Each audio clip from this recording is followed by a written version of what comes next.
gonna cry, I'm gonna try to find something. Dan aku inget banget, aku tuh dapat hasil dinamika kelompok itu malam-malam, dan aku inget banget aku buka handphone, ternyata aku lulus.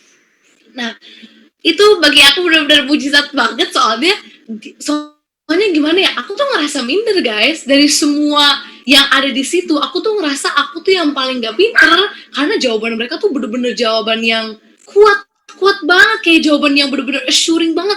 Orang ngomongin soal perekonomian, aku ikut exchange karena emang udah jadi mimpi aku jujur aja aku gak ada mikirin soal perekonomian segala-gala kayak gitu, tapi teman-teman aku tuh pada ngomongin soal perekonomian, ngomongin betapa mereka mau mengubahkan Indonesia menjadi negara yang baik. Buset dah, aku kayak my god, I only want exchange because it's my dream. Nah, I'm gonna give you guys a little background dulu.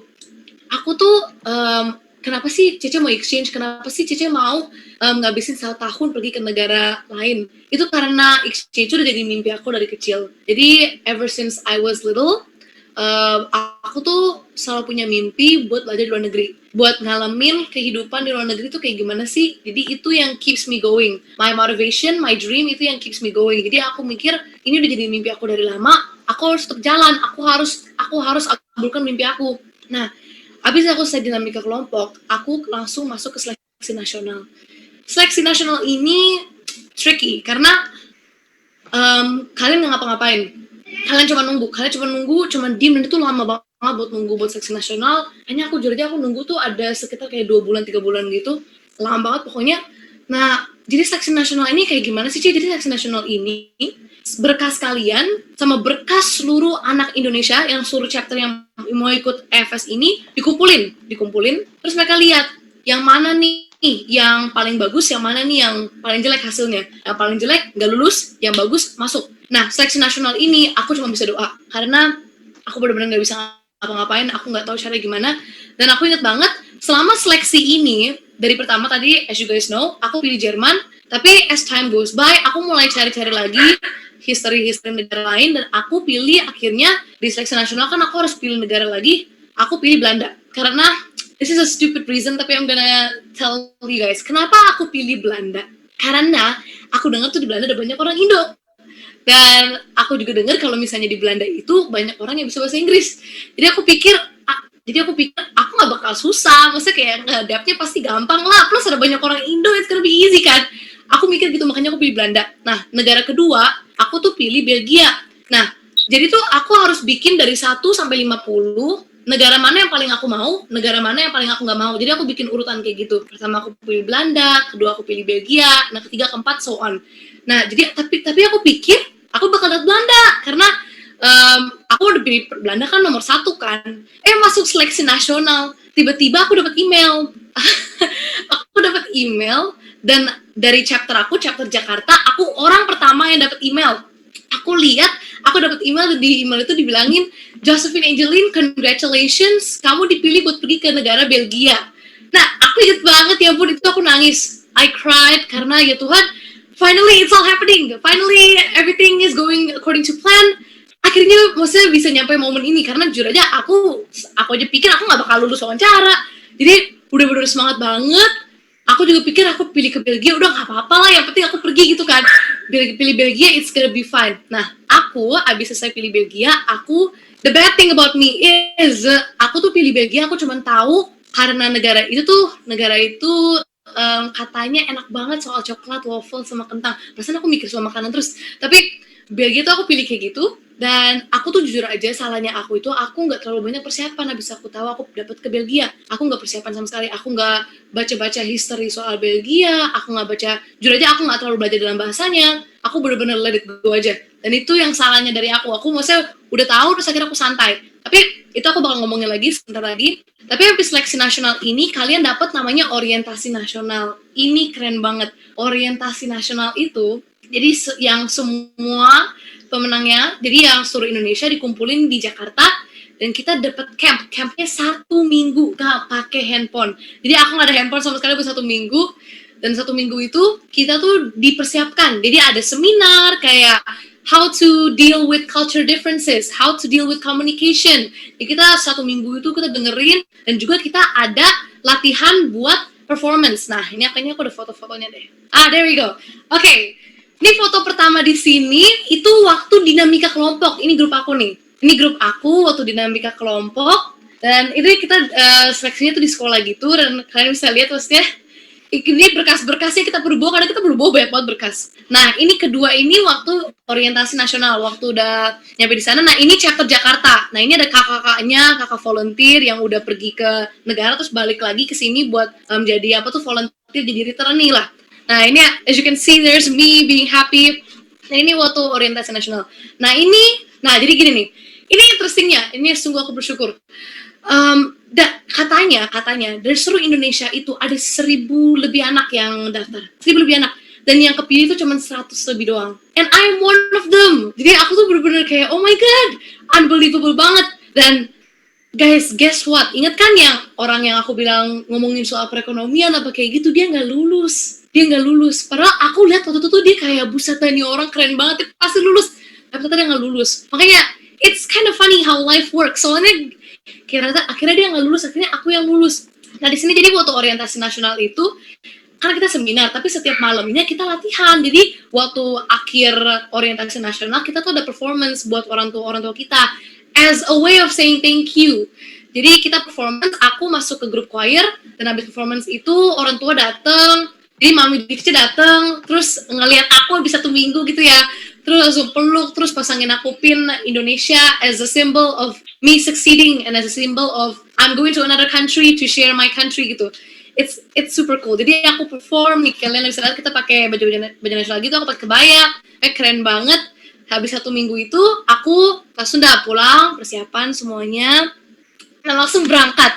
Nah, aku jadi tuh waktu berangkat itu yang kepilih itu buat pergi ke Belgia itu ada 4 orang. Ada aku, nih ada teman aku, Nasya, ada teman aku juga Maira, ada teman aku juga Bima. Tapi, I'm gonna explain this to you guys. Tapi sebelum itu aku pengen ngomong dulu deh. Waktu aku berangkat itu, I'm gonna give you guys a little bit of storytelling. Waktu aku berangkat itu, my whole family came to the airport, including my grandpa. Opa aku juga datang. Terus aku peluk opa aku, peluk anti-anti aku, dan opa aku tuh nangis. Terus opa aku bilang gini, akhirnya ya mimpi kamu tuh tercapai. Dan waktu aku di airport, jujur aja, ada gak sih rasa takut, namanya kamu harus pergi ke satu negara dan tinggal tanpa keluarga kamu buat tahun-tahun, takut banget. Malah jujur aja, hari sebelum aku berangkat, itu aku mikir kayak gini, ya elah, apa aku cancel ya? Karena 1 tahun di sana, am I really gonna succeed? Am I really gonna deal with everything? Tapi yang aku mikirin tuh gini, this has been my dream, ini udah jadi mimpi aku. I'm not gonna back out now. Aku udah ngelakuin semua seleksi, semua hal-hal. I have to deal with this. This is finally coming true. Dan itu yang jadi motivasi aku sih waktu aku pergi. Dan abis aku peluk-peluk my mom and dad, my brothers. Aku nyampe di pesawat, aku duduk di pesawat. Itu gimana ya rasanya? It's such a weird feeling to explain, tapi it feels like you're scared, but you're also ready for a new adventure. And those feelings kayak gabung gitu, terus kayak langsung kayak, oh my god, you're finally going. This is your moment, you're gonna go. Dan itu benar-benar, it's something interesting, it's super cool.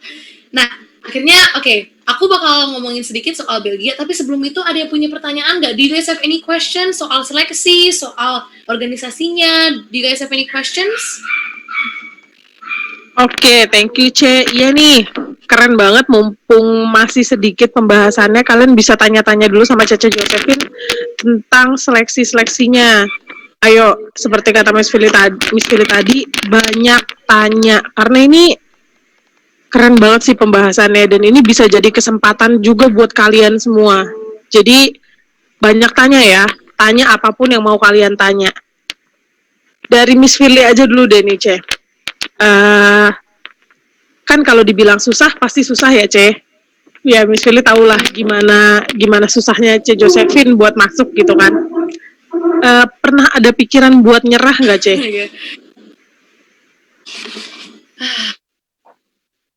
Definitely pernah. Pernah sih, maksudnya pernah. Bukan ngomong nyerah juga sih, tapi lebih kayak pasrah, udahlah. Maksudnya kalau emang bukan ya udah. Tapi yang keeps me going, jangan nyerah, jangan nyerah, jangan nyerah.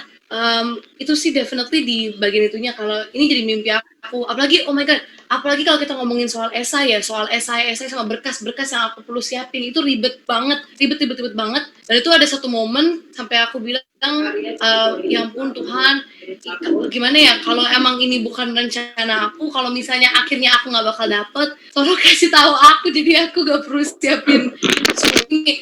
Tapi gini sih, maksudnya the thing is that you guys need to understand itu gini. Kalau kalian punya mimpi, dan kalian lagi dalam proses buat jadiin mimpi itu, you will do anything. Kalau kalian sungguh mau, you will do anything.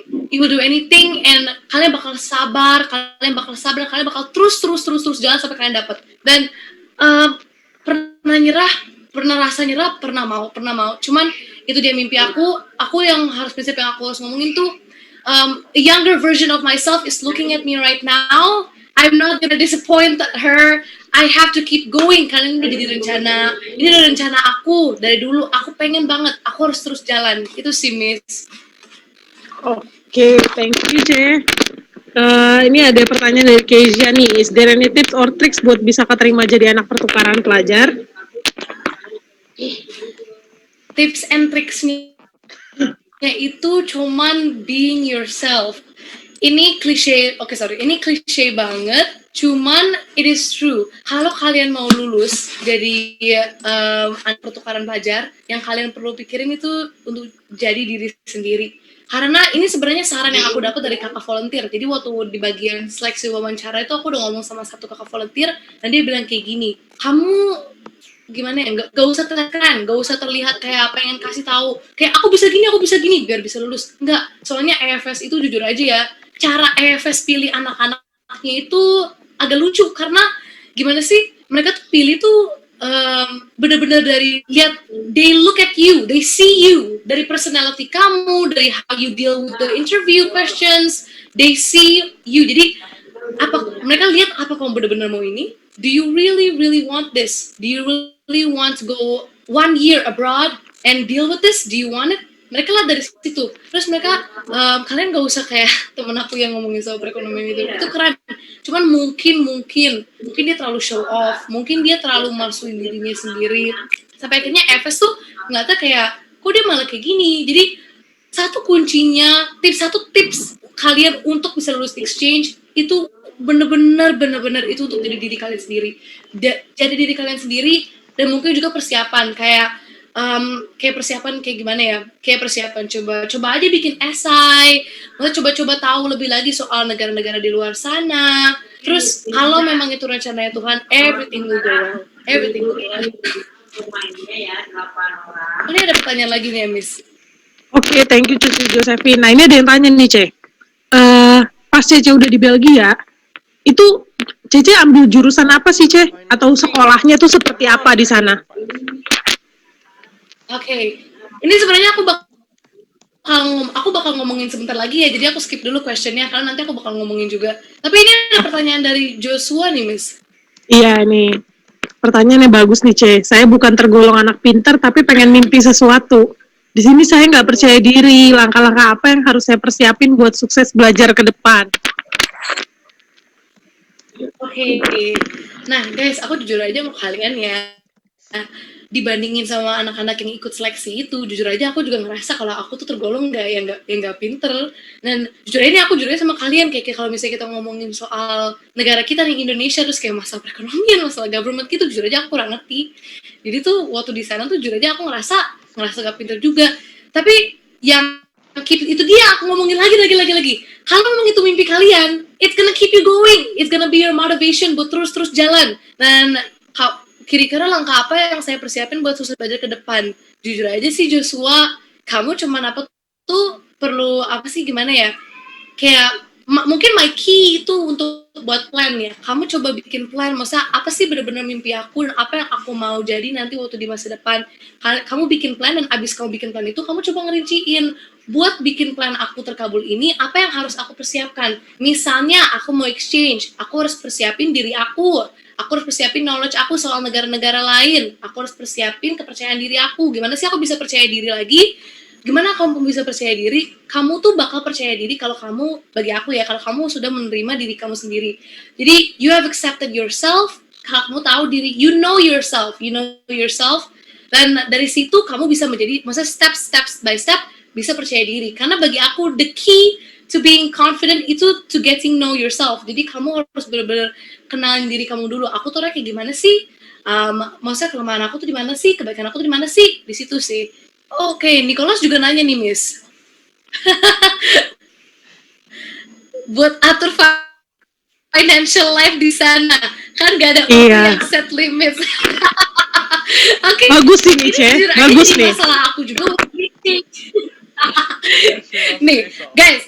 Ini juga jadi salah satu masalah waktu aku di exchange, karena waktu di exchange aku dikasih uang sama my mom and dad, aku harus ngatur. Jadi my mom itu sebelum aku pergi, my mom tuh kasih aku planning. Kamu gini ya, kamu 1 bulan dapat segini. Kamu harus ngatur, apalagi di sana everything is expensive dibanding sama Indonesia. Everything is expensive.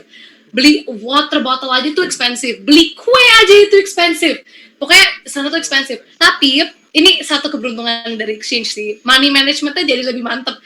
Gimana aku bisa ngatur financial life di sana? Satu tips aku itu, aku tuh selalu catat. Jadi aku selalu mikir gini nih, makan aku segini, aku jalan-jalan aku segini, tiket kereta aku segini. Aku tulis semua itu, dan kadang-kadang aku bikin budget. Misalnya nih, bulan ini aku harus coba ngabisin segini aja. Dan aku bakal cari cara buat ngelakuin itu. Kayak misalnya makan di sekolah. Biasanya kan makan di sekolah kan beli kan, tapi aku enggak. Aku di rumah aku bikin roti. Jadi aku bawa bekal. Terus habis itu pulang. Biasanya pulang ini di Belgia itu kalau misalnya pulang dari sekolah itu biasanya pada kayak Indo juga sih. Pada kayak hangout di coffee shop gitu lah, minum kopi segala gitu. Aku enggak. Jadi aku pergi ikut-ikut aja, cuman tapi aku enggak minum. Aku coba try to budget. Karena gini, karena waktu di Belgia itu Sabtu sama Minggu aku tuh selalu pergi ke to different city dan selalu explore. Jadi dari situ aku mikir kalau misalnya aku mau explore, harus beli tiket kereta tuh harus gini. Jadi aku harus sacrifice one thing. Jadi bagi aku tips and trick buat ngatur financial life di sana itu set a budget dan juga tulis. Karena kalau kamu tulis kamu tahu masa kamu ngabisin apa aja. Oke, guys. Jadi aku nggak bakal jawab pertanyaannya lagi dulu ya. Aku bakal lanjut dulu. Habis itu you guys can answer questions again. Nah, aku bakal ngomongin soal Belgium nih, negara yang aku pilih. Oke. Nah, aku pertama bakal kasih kalian a little bit of a cultural lesson. Oke, Belgium. Soalnya gini nih, jujur aja ya, waktu aku dapet negara Belgia, aku senang karena emang itu aku yang pilih. Cuman aku nggak tahu terlalu banyak soal Belgia, dan ini salah banget karena waktu aku nyampe di Belgia, aku bingung. Jadi kalau misalnya kalian ikut pertukaran pelajar dan kalian dapat negaranya, belajar semuanya langsung soal negara itu karena trust me, it's gonna help a lot. Interestingnya ini, Belgia tuh negara kecil banget, jujur aja deh. Pasti dari kalian ada yang nggak tahu Belgia tuh di mana sih? Karena negaranya sungguh sangat kecil. Bayangin ya, Jakarta tuh lebih gede daripada Belgia. Bayangin deh. Oke, Belgia, a small European country. Biasanya dibilangnya tuh Belgium is the capital of Europe. Karena Belgia itu deket banget sama negara-negara Eropa yang lain. Jadi gampang kalau misalnya kamu mau ke negara Eropa lain. Lucunya itu, walaupun Belgia itu lebih kecil daripada Jakarta, Belgia itu dibagi jadi 3 negaranya. Belgium is divided to 3 regions, the Flemish region, the Walloon region, and the Brussels capital region. Nah, aku bakal jelasin di sini nih. Soalnya ini keren banget tapi aneh at the same time. Maksudnya dibagi jadi 3 tuh gimana sih, Cek? The Flemish region nih yang pertama. The Flemish region itu bagian yang ngomong bahasa Belanda. Jadi they speak Dutch. The Walloon region itu ngomong bahasa Prancis. The Brussels capital region. Jadi Brussels itu kota main city-nya Belgia. Jadi ibu kotanya Belgia tuh Brussels, dan Brussels itu karena kotanya emang agak sedikit besar, makanya dia dibagi jadi bagian itu, dan also karena dia ibu kota. Jadi di Brussels itu ngomong bahasa apa aja, Di Brussels ngomong 3 bahasa. Jadi anak-anak yang lahir di Brussels, yang sekolah di Brussels tuh harus belajar 3 bahasa, bayangin ya. Bahasa Belanda, bahasa Prancis, sama bahasa Inggris. They have to study those 3 languages. It's really crazy, Nah, aku dapat di bagian Walloon region. Walloon region itu bagian Prancis yang tadi aku udah ngomong kalian. Nah, gini nih ya guys, aku waktu tahu dapat Belgia, dapat Walloon region, pasti aku belajar bahasanya dong. Maybe that's what you're thinking, but no. this is very stupid, aku bener-bener gak ada persiapan, and aku karena nyesel, karena aku dapat konsekuensinya waktu aku di Belgia. Jadi aku tahu aku dapat ke Belgia, terus aku tahu bakal dapet di bagian Prancisnya. Tapi aku belajar bahasa Prancis, ya. Cuman kayak aku nggak terlalu ambil serius dari lesson aku tuh. Aku nggak terlalu belajar serius. Aku pikirnya santai aja, soalnya nanti di sana juga pasti banyak yang bisa bahasa Inggris. Kan Eropa, pasti mereka semua bisa bahasa Inggris. That's what I thought. Aku jadi santai-santai aja. Tapi akhirnya waktu aku nyampe di sana, ternyata di bagian aku tuh, the Walloon region ini, gak banyak orang yang bisa bahasa Inggris. Sedangkan yang di the Flemish region ini, banyak orang yang bisa bahasa Inggris. Karena emang bahasa Belanda itu, kalau misalnya orang bahasa Belanda belajar bahasa Inggris tuh gampang, karena pronunciation-nya itu lumayan similar. Tapi kalau dari bahasa Prancis ke bahasa Inggris, itu susah. Karena tuh beribet banget, dan tuh beda banget.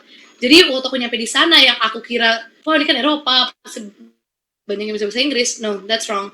Karena di early months, di couple of the first months itu, I'm just gonna be honest with you guys, aku nggak terlalu banyak teman lokal Belgia karena susah banget untuk komunikasi sama mereka, karena mereka susah banget gak bisa bahasa Inggris. Nah, aku bakal ngomongin dikit nih. Jadi kan tadi kan as I told you guys, aku pergi bareng 4 orang. Dan yang pergi ke bagian Walloon region ini, yang ke bagian bahasa Prancis ini, cuma aku. Bayangin aja, cuma aku. Sedangkan yang 3 teman aku ini, mereka pergi ke bagian Flemish, yang bahasa Belanda.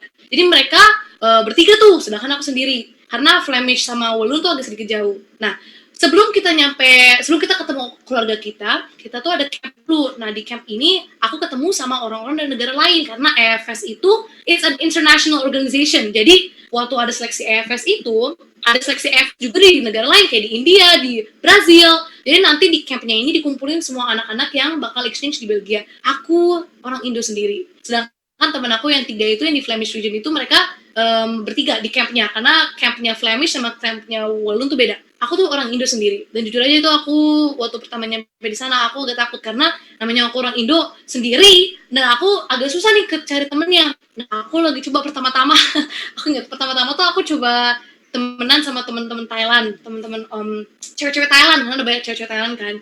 Nah, waktu ngomong sama mereka, the first thing that I notice itu accent, karena accentnya mereka tuh, karena bahasa Thailand tuh susah banget ya, I don't know if you guys know, cuma bahasa Thailand susah banget. Jadi mereka tuh kalau ngomong bahasa Inggris tuh aksennya bener-bener besar banget, maksudnya kedengeran lah, dan itu susah conversationnya.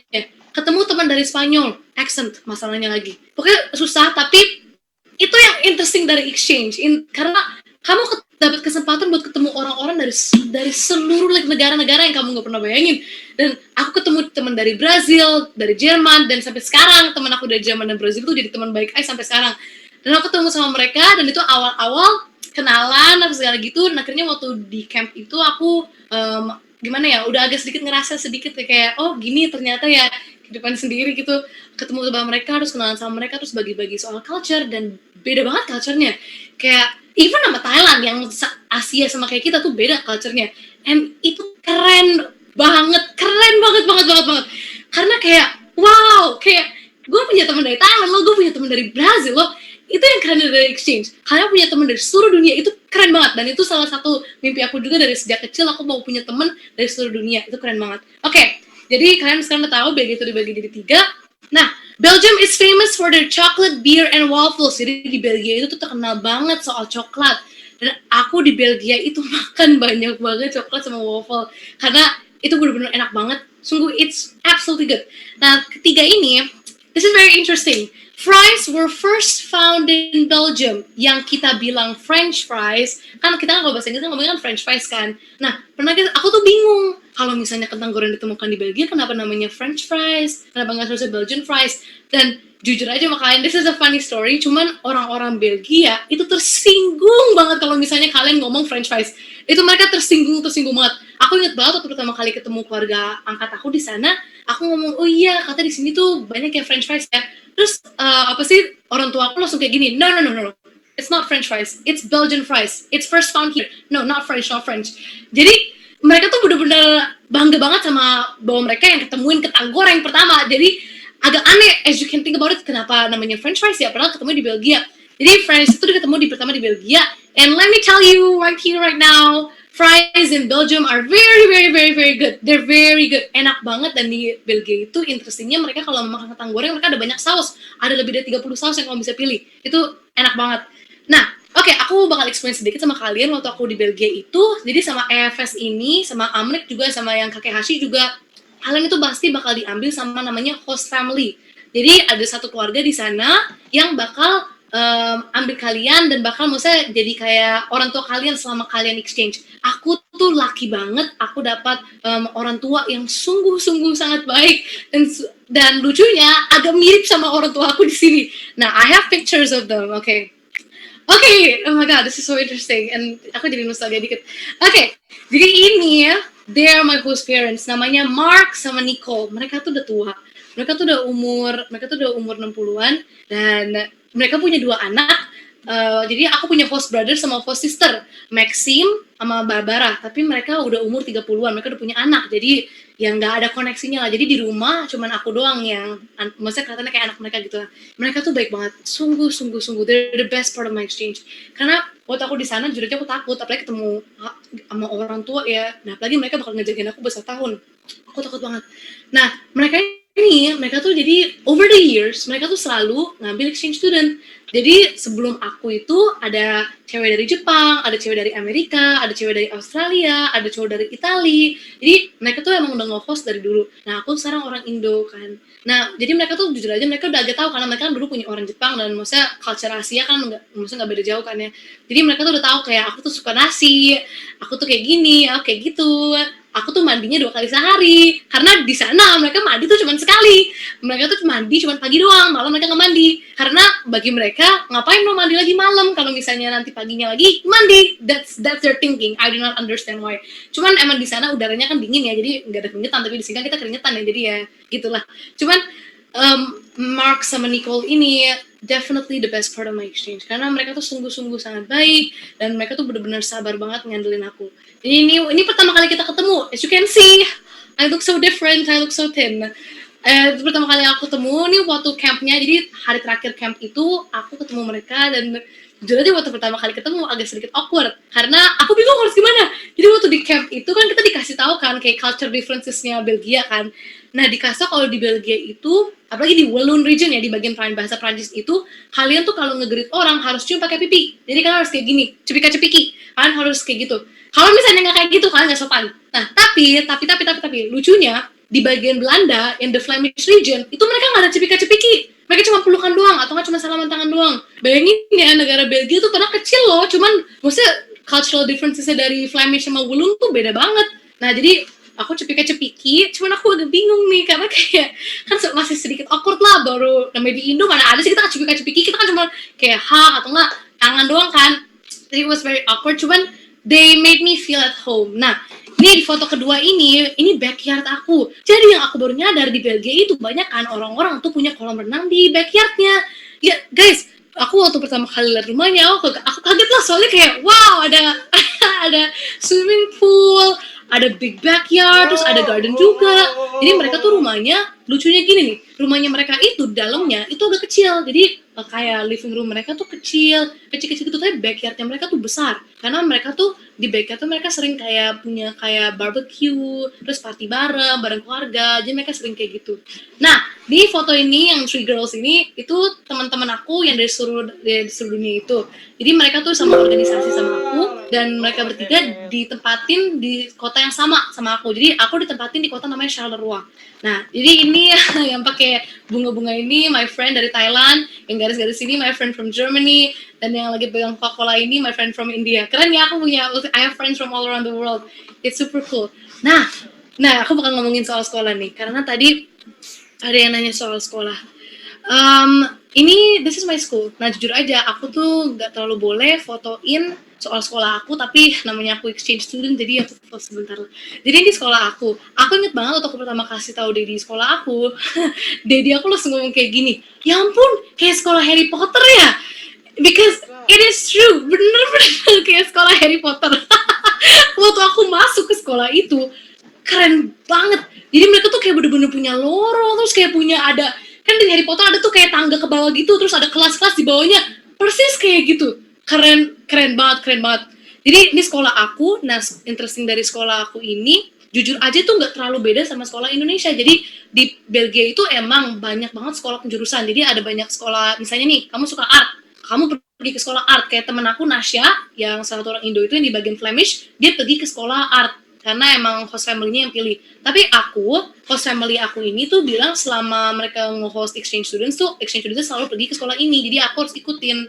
Jadi aku ke sekolah ini, dan jujur aja pertama-tama waktu sekolah itu, it was an interesting day. I'm just gonna say that. Karena aku tuh kurang persiapan, as I told you guys before, dan itu salah satu masalah yang aku ngelakuin itu. Aku nggak terlalu banyak belajar dalam bahasa Prancis karena waktu aku nyampe di sana kenalan sama orang-orangnya, ya ampun, aku nyadar mereka tuh nggak bisa bahasa Inggris. Mungkin bisa, tapi bahasa Inggrisnya kayak gini, kayak hello, how are you, my name is Chloe. Mereka tuh ngomong gitu doang, udah selesai. Jadi aku tuh ngomong sama mereka tuh harus pakai bener-bener pakai bahasa tubuh. Jadi kalau misalnya mau ngomong kayak di mana kelas, aku tuh kayak gini, sampai perlu kayak gitu, separahnya mereka bener-bener gak bisa bahasa Inggris. Dan interestingnya ini, aku tuh waktu pergi ke sana, aku tuh dimasukin di kelas 10 SMA. Dan itu agak aneh, soalnya aku anak kelas 12. Tapi aku dimasukin ke kelas 10 karena I look young. Jadi, because I look young, mereka kira tuh aku masih kecil. Padahal aku udah bilang, enggak, aku udah 17 tahun gitu kan. Dan mereka bilang, jangan, kamu di kelas 10 aja, kayaknya kamu belum ngerti. Terus aku kayak, man, I'm 17. Cuman, emang anak-anak Eropa itu kelihatannya lebih tua. I'm gonna put it out there, guys. Apa tuh anak-anak Eropa, even pun yang umur 15 tahun, itu kelihatannya kayak udah tua banget. Kayak bener-bener tua banget, so kayak udah umur 20-an gitu.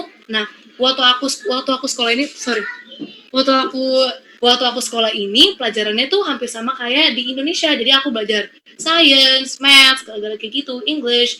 Tapi yang interestingnya dari mereka, sama kayak Indonesia juga sih bagi aku, kalian boleh pilih masa pelajaran IPA atau nggak pelajaran IPS. Dan aku pilih pelajaran IPS, jadi aku belajar sociology, stuff like that. And it was interesting, cuman it does not help. Karena mereka tuh ngajar semua pakai bahasa Prancis, sedangkan aku yang nggak bisa bahasa Prancis, jadi aku nggak ngerti apa-apa. Di hari-hari pertama aku itu, aku tuh belajar. Dia cuma duduk doang, aku cuma duduk, cuma diem, coba dengerin, coba cari. I think you're just doing this on purpose. Jadi cuma bener-bener ngelakuinnya kayak as I can aja. Dan even pun aku ngomong sama guru-guru aku kan, aku ada guru-guru aku di sana kan, mereka ada yang bisa bahasa Inggris, ada yang ngomong gini sama aku, Josephine, kamu fokus sama Prancis kamu aja dulu, karena obviously kalau kamu nggak bisa bahasa Prancis, kamu nggak bisa belajar bahasa ini, jadi kamu harus belajar bahasa Prancis dulu. Jadi waktu aku di sekolah tuh aku fokusnya bahasa Prancis dulu, aku nggak terlalu fokus sama pelajaran-pelajarannya, tapi aku juga apa tuh, lihatlah maksudnya gimana sih cara belajar mereka, dan cara ngajar mereka itu jujur aja nggak terlalu beda sama Indo bagi aku, karena di sekolah aku ini, ini very interesting, ini cultural difference banget ya guys. Jadi aku tuh very lucky, aku masuk ke sekolah yang kita bisa ngomong sekolah elit, jadi sekolah anak-anak yang rich gitu lah. Karena yang aku nyadar di Belgia, waktu aku pertama kali masuk ke sekolah, mereka tuh nggak pakai backpack ceweknya. It is very interesting. Cewek-ceweknya nggak pakai backpack. I'm really sorry my dog guys. Cewek-ceweknya tuh pada nggak pakai backpack. Mereka tuh pada pakai handbag. Tahu kan handbag yang biasanya mami kalian pakai? Yang handbag yang, ya tau lah ya handbag yang mami kalian pakai. Yang kayak tas ibu-ibu gitu loh. Tapi ini tas ibu-ibunya bermerek. Ada Chanel, Gucci, Louis Vuitton, Michael Kors. Semuanya, semua cewek pakai tas kayak gitu. Terus mereka bajunya, my god guys, aku kalau ngomongin soal sekolah, aku bisa ngomongin berjam-jam. Baju mereka itu, bajunya tuh bener-bener merek semua. Sepatunya, terus bajunya tuh Calvin Klein, bajunya ada Tommy Hilfiger, terus semuanya Louis Vuitton, Gucci, ada yang pakai Gucci belt, semuanya kayak gitu. Dan jujur aja, waktu aku pertama kali nyampe di sana, kan aku ditemenin sama dua orang dari kelas aku yang agak bisa bahasa Inggris. Mereka pertama ngeliat aku, the first impression that I got dari mereka itu kayak gini. Mereka ngeliatin aku kayak gini, dari from toe to head. Mereka ngeliatin aku kayak gitu, kayak ngeliat baju aku gitu loh. Dan hari itu aku pakai backpack, aku pakai handbag. Jadi mereka tuh ngeliatnya aneh banget, kayak aku cewek tapi aku pakai backpack. That's super weird. Terus baju aku tuh nggak ada merek-mereknya lah guys. So, I mean like I'm going to school. I'm going to school, I'm not going to a mall. That's what I was thinking. Dan di sana itu pakai baju bebas ya guys, sekolah-sekolah tuh pakai baju bebas. Jadi semuanya buset, the leather jackets, Gucci belts, handbags, all very luxurious. Tapi yang interestingnya tuh gini nih, aku nggak ngejudge karena ini emang culture mereka, jadi I try to appreciate. Cuman ini kan aku tahu kalau misalnya aku mau fit in, aku mana mungkin dong beli tas Louis Vuitton sama tas apa tuh semua baju-baju yang kayak gitu. Jadi aku cuman apa tuh kayak ya temenan sama mereka. Tapi luckily-nya dari mereka itu ada beberapa orang yang open minded, ada beberapa orang yang close minded banget. Jadi ada beberapa orang yang agak sedikit bukan rasis sih kita ngomongnya, tapi kayak kurang pengetahuan gitu soal Indonesia, makanya mereka ngeliat aku tuh aneh. Malah lucunya ini lucu banget ya guys. Tiba-tiba waktu itu ada satu cewek datang ke aku.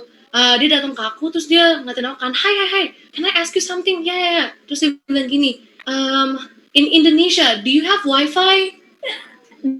She asked me that, do you guys have wifi in Indonesia? Terus aku kayak, hah? Emang lo pikir gue tinggal di mana? Kayak kalau I am here right now in Belgium because of wifi as well. Kayak terus ada teman aku yang bilang gini, sorry, soalnya banyak banget di sini yang kira kamu tuh kayak tinggal di hutan gitu. Ya ampun, kayak ini mah terlalu exaggeration. Ini exaggeration at the finest gitu kan. Terus aku bingung, kayak sebenarnya kalian belajar geografi gak sih? Soalnya aku belajar kan. Maksudnya tahu Eropa tuh kayak gini.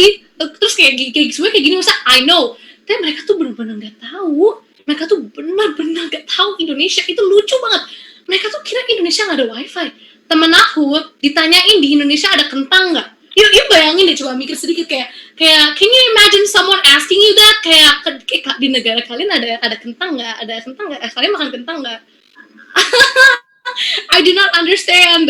Itu lucu sih, lucu banget karena kayak karena aku kayak, are you joking? Waktu pertama ditanya do I have wifi, aku ketawa. I laughed right in front of her face. Terus dia muka kayak gini, why are you laughing? She was serious. She was being serious, asking me if I have wifi. She was being serious. Terus aku ditanyain juga, aduh, God guys, I have so many weird questions that I got. Ada yang nanya kayak gini, di Indonesia ada Starbucks gak sih? Do you guys have Starbucks in Indonesia? Terus do you guys have like those stores in Indonesia kayak Gucci, Chanel? Do you guys have stores like that? Terus okay, yes, I do not live in a forest. I live in a city. It's so hard. Mereka tuh kira Indonesia tuh emang bener-bener tok pantai doang. Terus mereka kira tuh kayak kita tuh tinggal tuh kayak bener-bener kayak kita kayak tinggal di hutan gitu loh, kayak di pepohonan, kayak di tree house gitu. Terus kayak mandinya kayak di luar, terus gitu loh. Mereka kira tuh kayak gitu. Terus okay, no, I live in a city and yeah, there are malls. Malah jujur aja, mall-mall di Indonesia lebih keren daripada di Belgia. I'm just stating it out there. Tapi itu interesting sih. Maksudnya waktu aku pertama pergi ke sekolah itu tuh interesting banget karena cultural differences tuh wow, kelihatan banget. Tapi kalau ngomongin soal pelajarannya, soal ngajar-ngajarnya, dari yang aku lihat dari sekolah aku tuh nggak terlalu beda sama sekolah di Indonesia. Itu interestingnya sih. Terus guru-gurunya, jujur aja guru-gurunya di sana tuh kayak guru-guru di sekolah-sekolah Indonesia juga, maksudnya yang guru kayak aku cuma ngajarin doang udah tok selesai, jadi nggak ada ngapa-ngapain lagi. Tapi aku jujur aja aku agak kurang laki di sekolah karena di kelas 10 itu agak sedikit susah buat aku untuk bersosialisasi karena semuanya kan beda banget umurnya kan, dan agak sedikit susah gara-gara bahasa juga. Jadi itu yang I wanna tell you guys, aku tuh kurang persiapan waktu aku sebelum pergi ke Belgia. Dan bayangin gak sih kalau misalnya aku ada latihan dulu, pasti semua bisa, maksudnya jalan lancar, maksudnya aku punya head start. Itu agak sedikit susah sih. Oke, before I continue again, karena ini masih banyak banget foto, ada yang punya pertanyaan nggak? Karena ini banyak banget tadi yang nanya, Miss.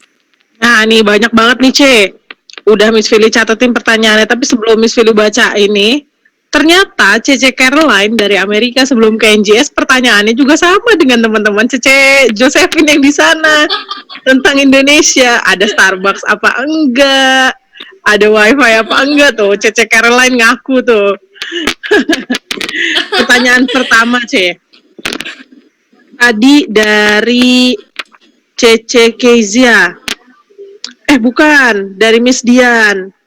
Cece pernah ngalamin culture shock nggak, Ce, di sana? Terus cara nanganinnya gimana?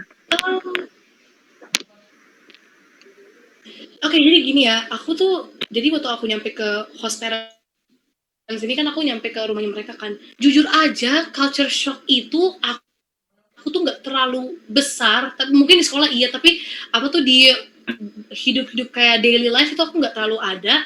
Soalnya mereka juga kayak kita sih, mungkin culture shocknya satu itu dia mandi ya, karena dia mandi cuma pagi doang, dan itu pun kadang-kadang mereka nggak mandi sama sekali. Kayak aku jujur aja nih sama kalian, temen Jerman aku ini dia tuh mandi cuman kayak 2 hari sekali gitulah, dia mandi kayak gitu.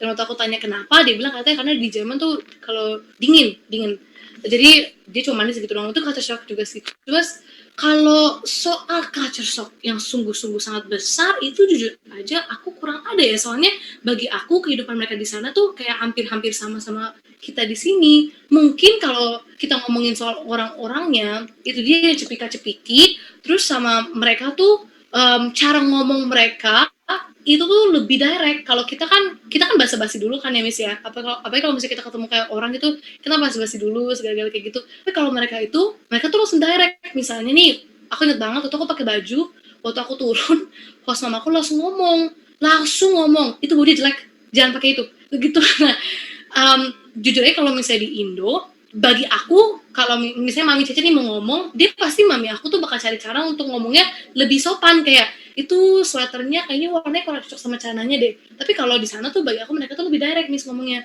Terus ya ampun, culture shock satu, saya bukan terlalu shock sih, cuman mereka tuh nyetir mobil itu tuh bukan di kanan tapi di kiri. Do you understand what I mean? Jadi mereka tuh di situ, jadi tuh aneh sih.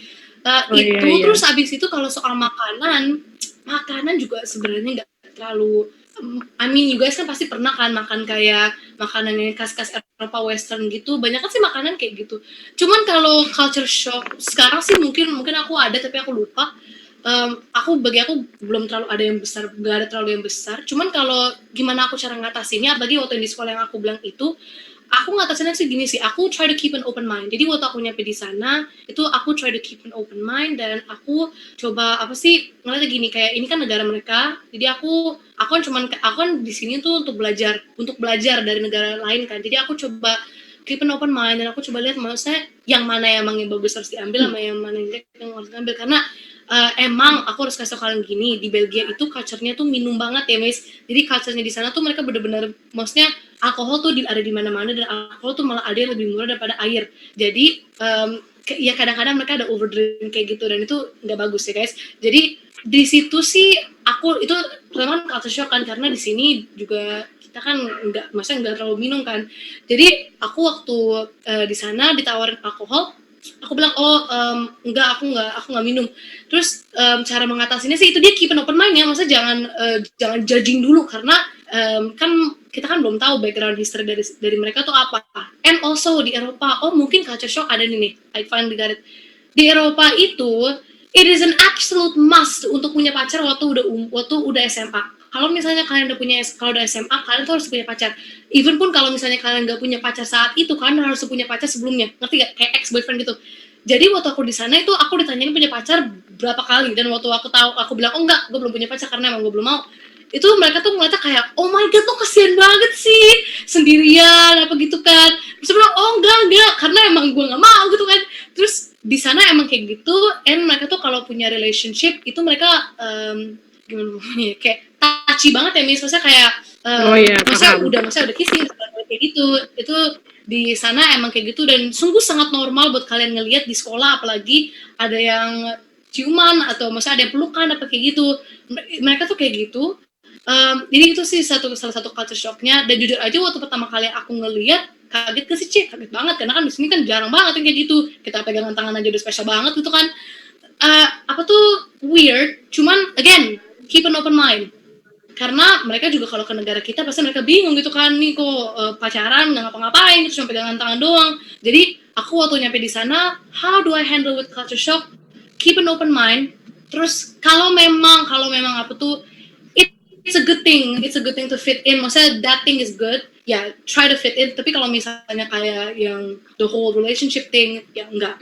Tapi yang interesting di Belgia itu, aku udah bilang ke mereka, apalagi di Belgia, I'm just gonna put it out there, di Belgia tuh, di Eropa banyak banget yang ngerokok ya, Miss. Jadi, apalagi di negara-negara kayak Italia gitu tuh, mereka banyak banget yang ngerokok.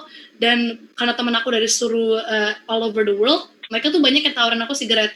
Terus setiap kali ditawarin sigaret itu, setiap kali aku bilang, oh enggak, gue gak ngerokok, yang aku suka dari orang-orang mereka itu, mereka langsung bilang, oh sorry, I didn't know. Dan abis itu mereka gak bakal nanya lagi, dan itu pun kalau mereka ngerokok, mereka tuh bakal ngerokok jauh-jauh dari kamu.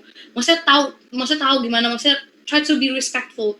Itu yang aku suka sih, mereka tuh kalau misalnya mereka tahu something that makes me uncomfortable, mereka langsung stop, dan mereka langsung bilang, I'm really sorry, I'm not gonna do that again. Itu sih. Mereka saling menghargai berarti ya, Ce? Yes. Iya, Itu yang tapi aku suka banget.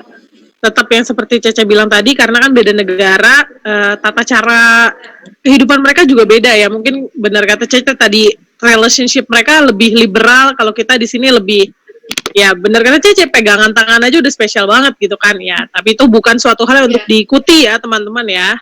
Benar kata Cece Josephine ini bagus banget nih, tetap mau megang erat kebudayaan Indonesia walaupun Cece tetap ada di sana. Gitu. Next C, ada lagi nih yang tanya. Pas sampai Belgia, berarti kalau menurut cerita Cece, tadi Cece nggak langsung ke rumah host parent ya, Cece ada camp lagi ya di Belgia itu, pas baru sampai. Iya. Camp untuk apa gitu, Ce, pas awal gitu? Itu campnya sama kayak orientasi di Indonesia sih ya, jadi persiapan kayak ngomongnya kayak gimana ya, kayak persiapan sebelum kamu masuk ke air gitulah. Jadi kalian tuh cuma 2 hari doang seingat aku, jadi 2 hari itu kalian dikasih tahu kayak cultural differences-nya, terus bagaimana sekolah bekerja di Belgia, terus bagaimana orang-orang bersosial, jadi itu kebanyakan persiapan semua sih, Miss. Oh gitu, oke, thank you. Next pertanyaan lagi nih, Ce. Pernah ngalamin awkward moment di Belgia nggak, Ce? Momen apa, Miss? Pernah ngalamin awkward moment nggak di sana? Sering lah, sering banget.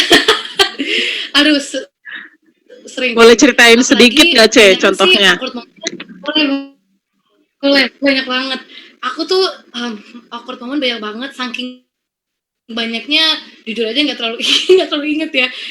Kayak misalnya nih, ini aku nggak tahu sih bagi kalian ini awkward atau enggak, tapi bagi aku ini awkward banget ya. Aku tuh waktu bareng host parents, namanya aku udah di keluarga mereka, jadi aku harus ikut kalau misalnya mereka punya acara keluarga, aku harus ikut, Miss. Jadi acara keluarga kayak birthday atau Christmas itu aku harus ikut, dan itu jujur aja bagi aku awkward karena apalagi di hari-hari pertama tuh aku belum bisa bahasa Prancis. Biasanya sih awkward moment itu semuanya di awal-awal bulan karena jadi di EFS itu mereka punya this one thing called the curve. Jadi the curve, dan di curve itu mereka kayak kasih tahu gitu di awal-awal bulan tuh emang settling in. Jadi nih, karena aku udah tulis kan settling in. Jadi waktu awal-awal itu karena aku nggak bisa bahasa Prancis, ada banyak banget momen waktu host parents aku lagi ngomong sama temennya atau sama host atau sama membersnya. Dan aku diem doang di sebelah kayak diem kayak gini, terus kayak senyum-senyum aja, terus ngangguk-ngangguk, dan habis itu host dad aku harus nge-translate semuanya. Aku tuh lucky banget, I'm gonna say this again, aku tuh lucky banget karena host parents aku ini, mereka tuh emang kerjanya di company yang international gitu, jadi mereka ada bisa bahasa Inggris dikit, jadi mereka tuh nge-translate buat aku terus.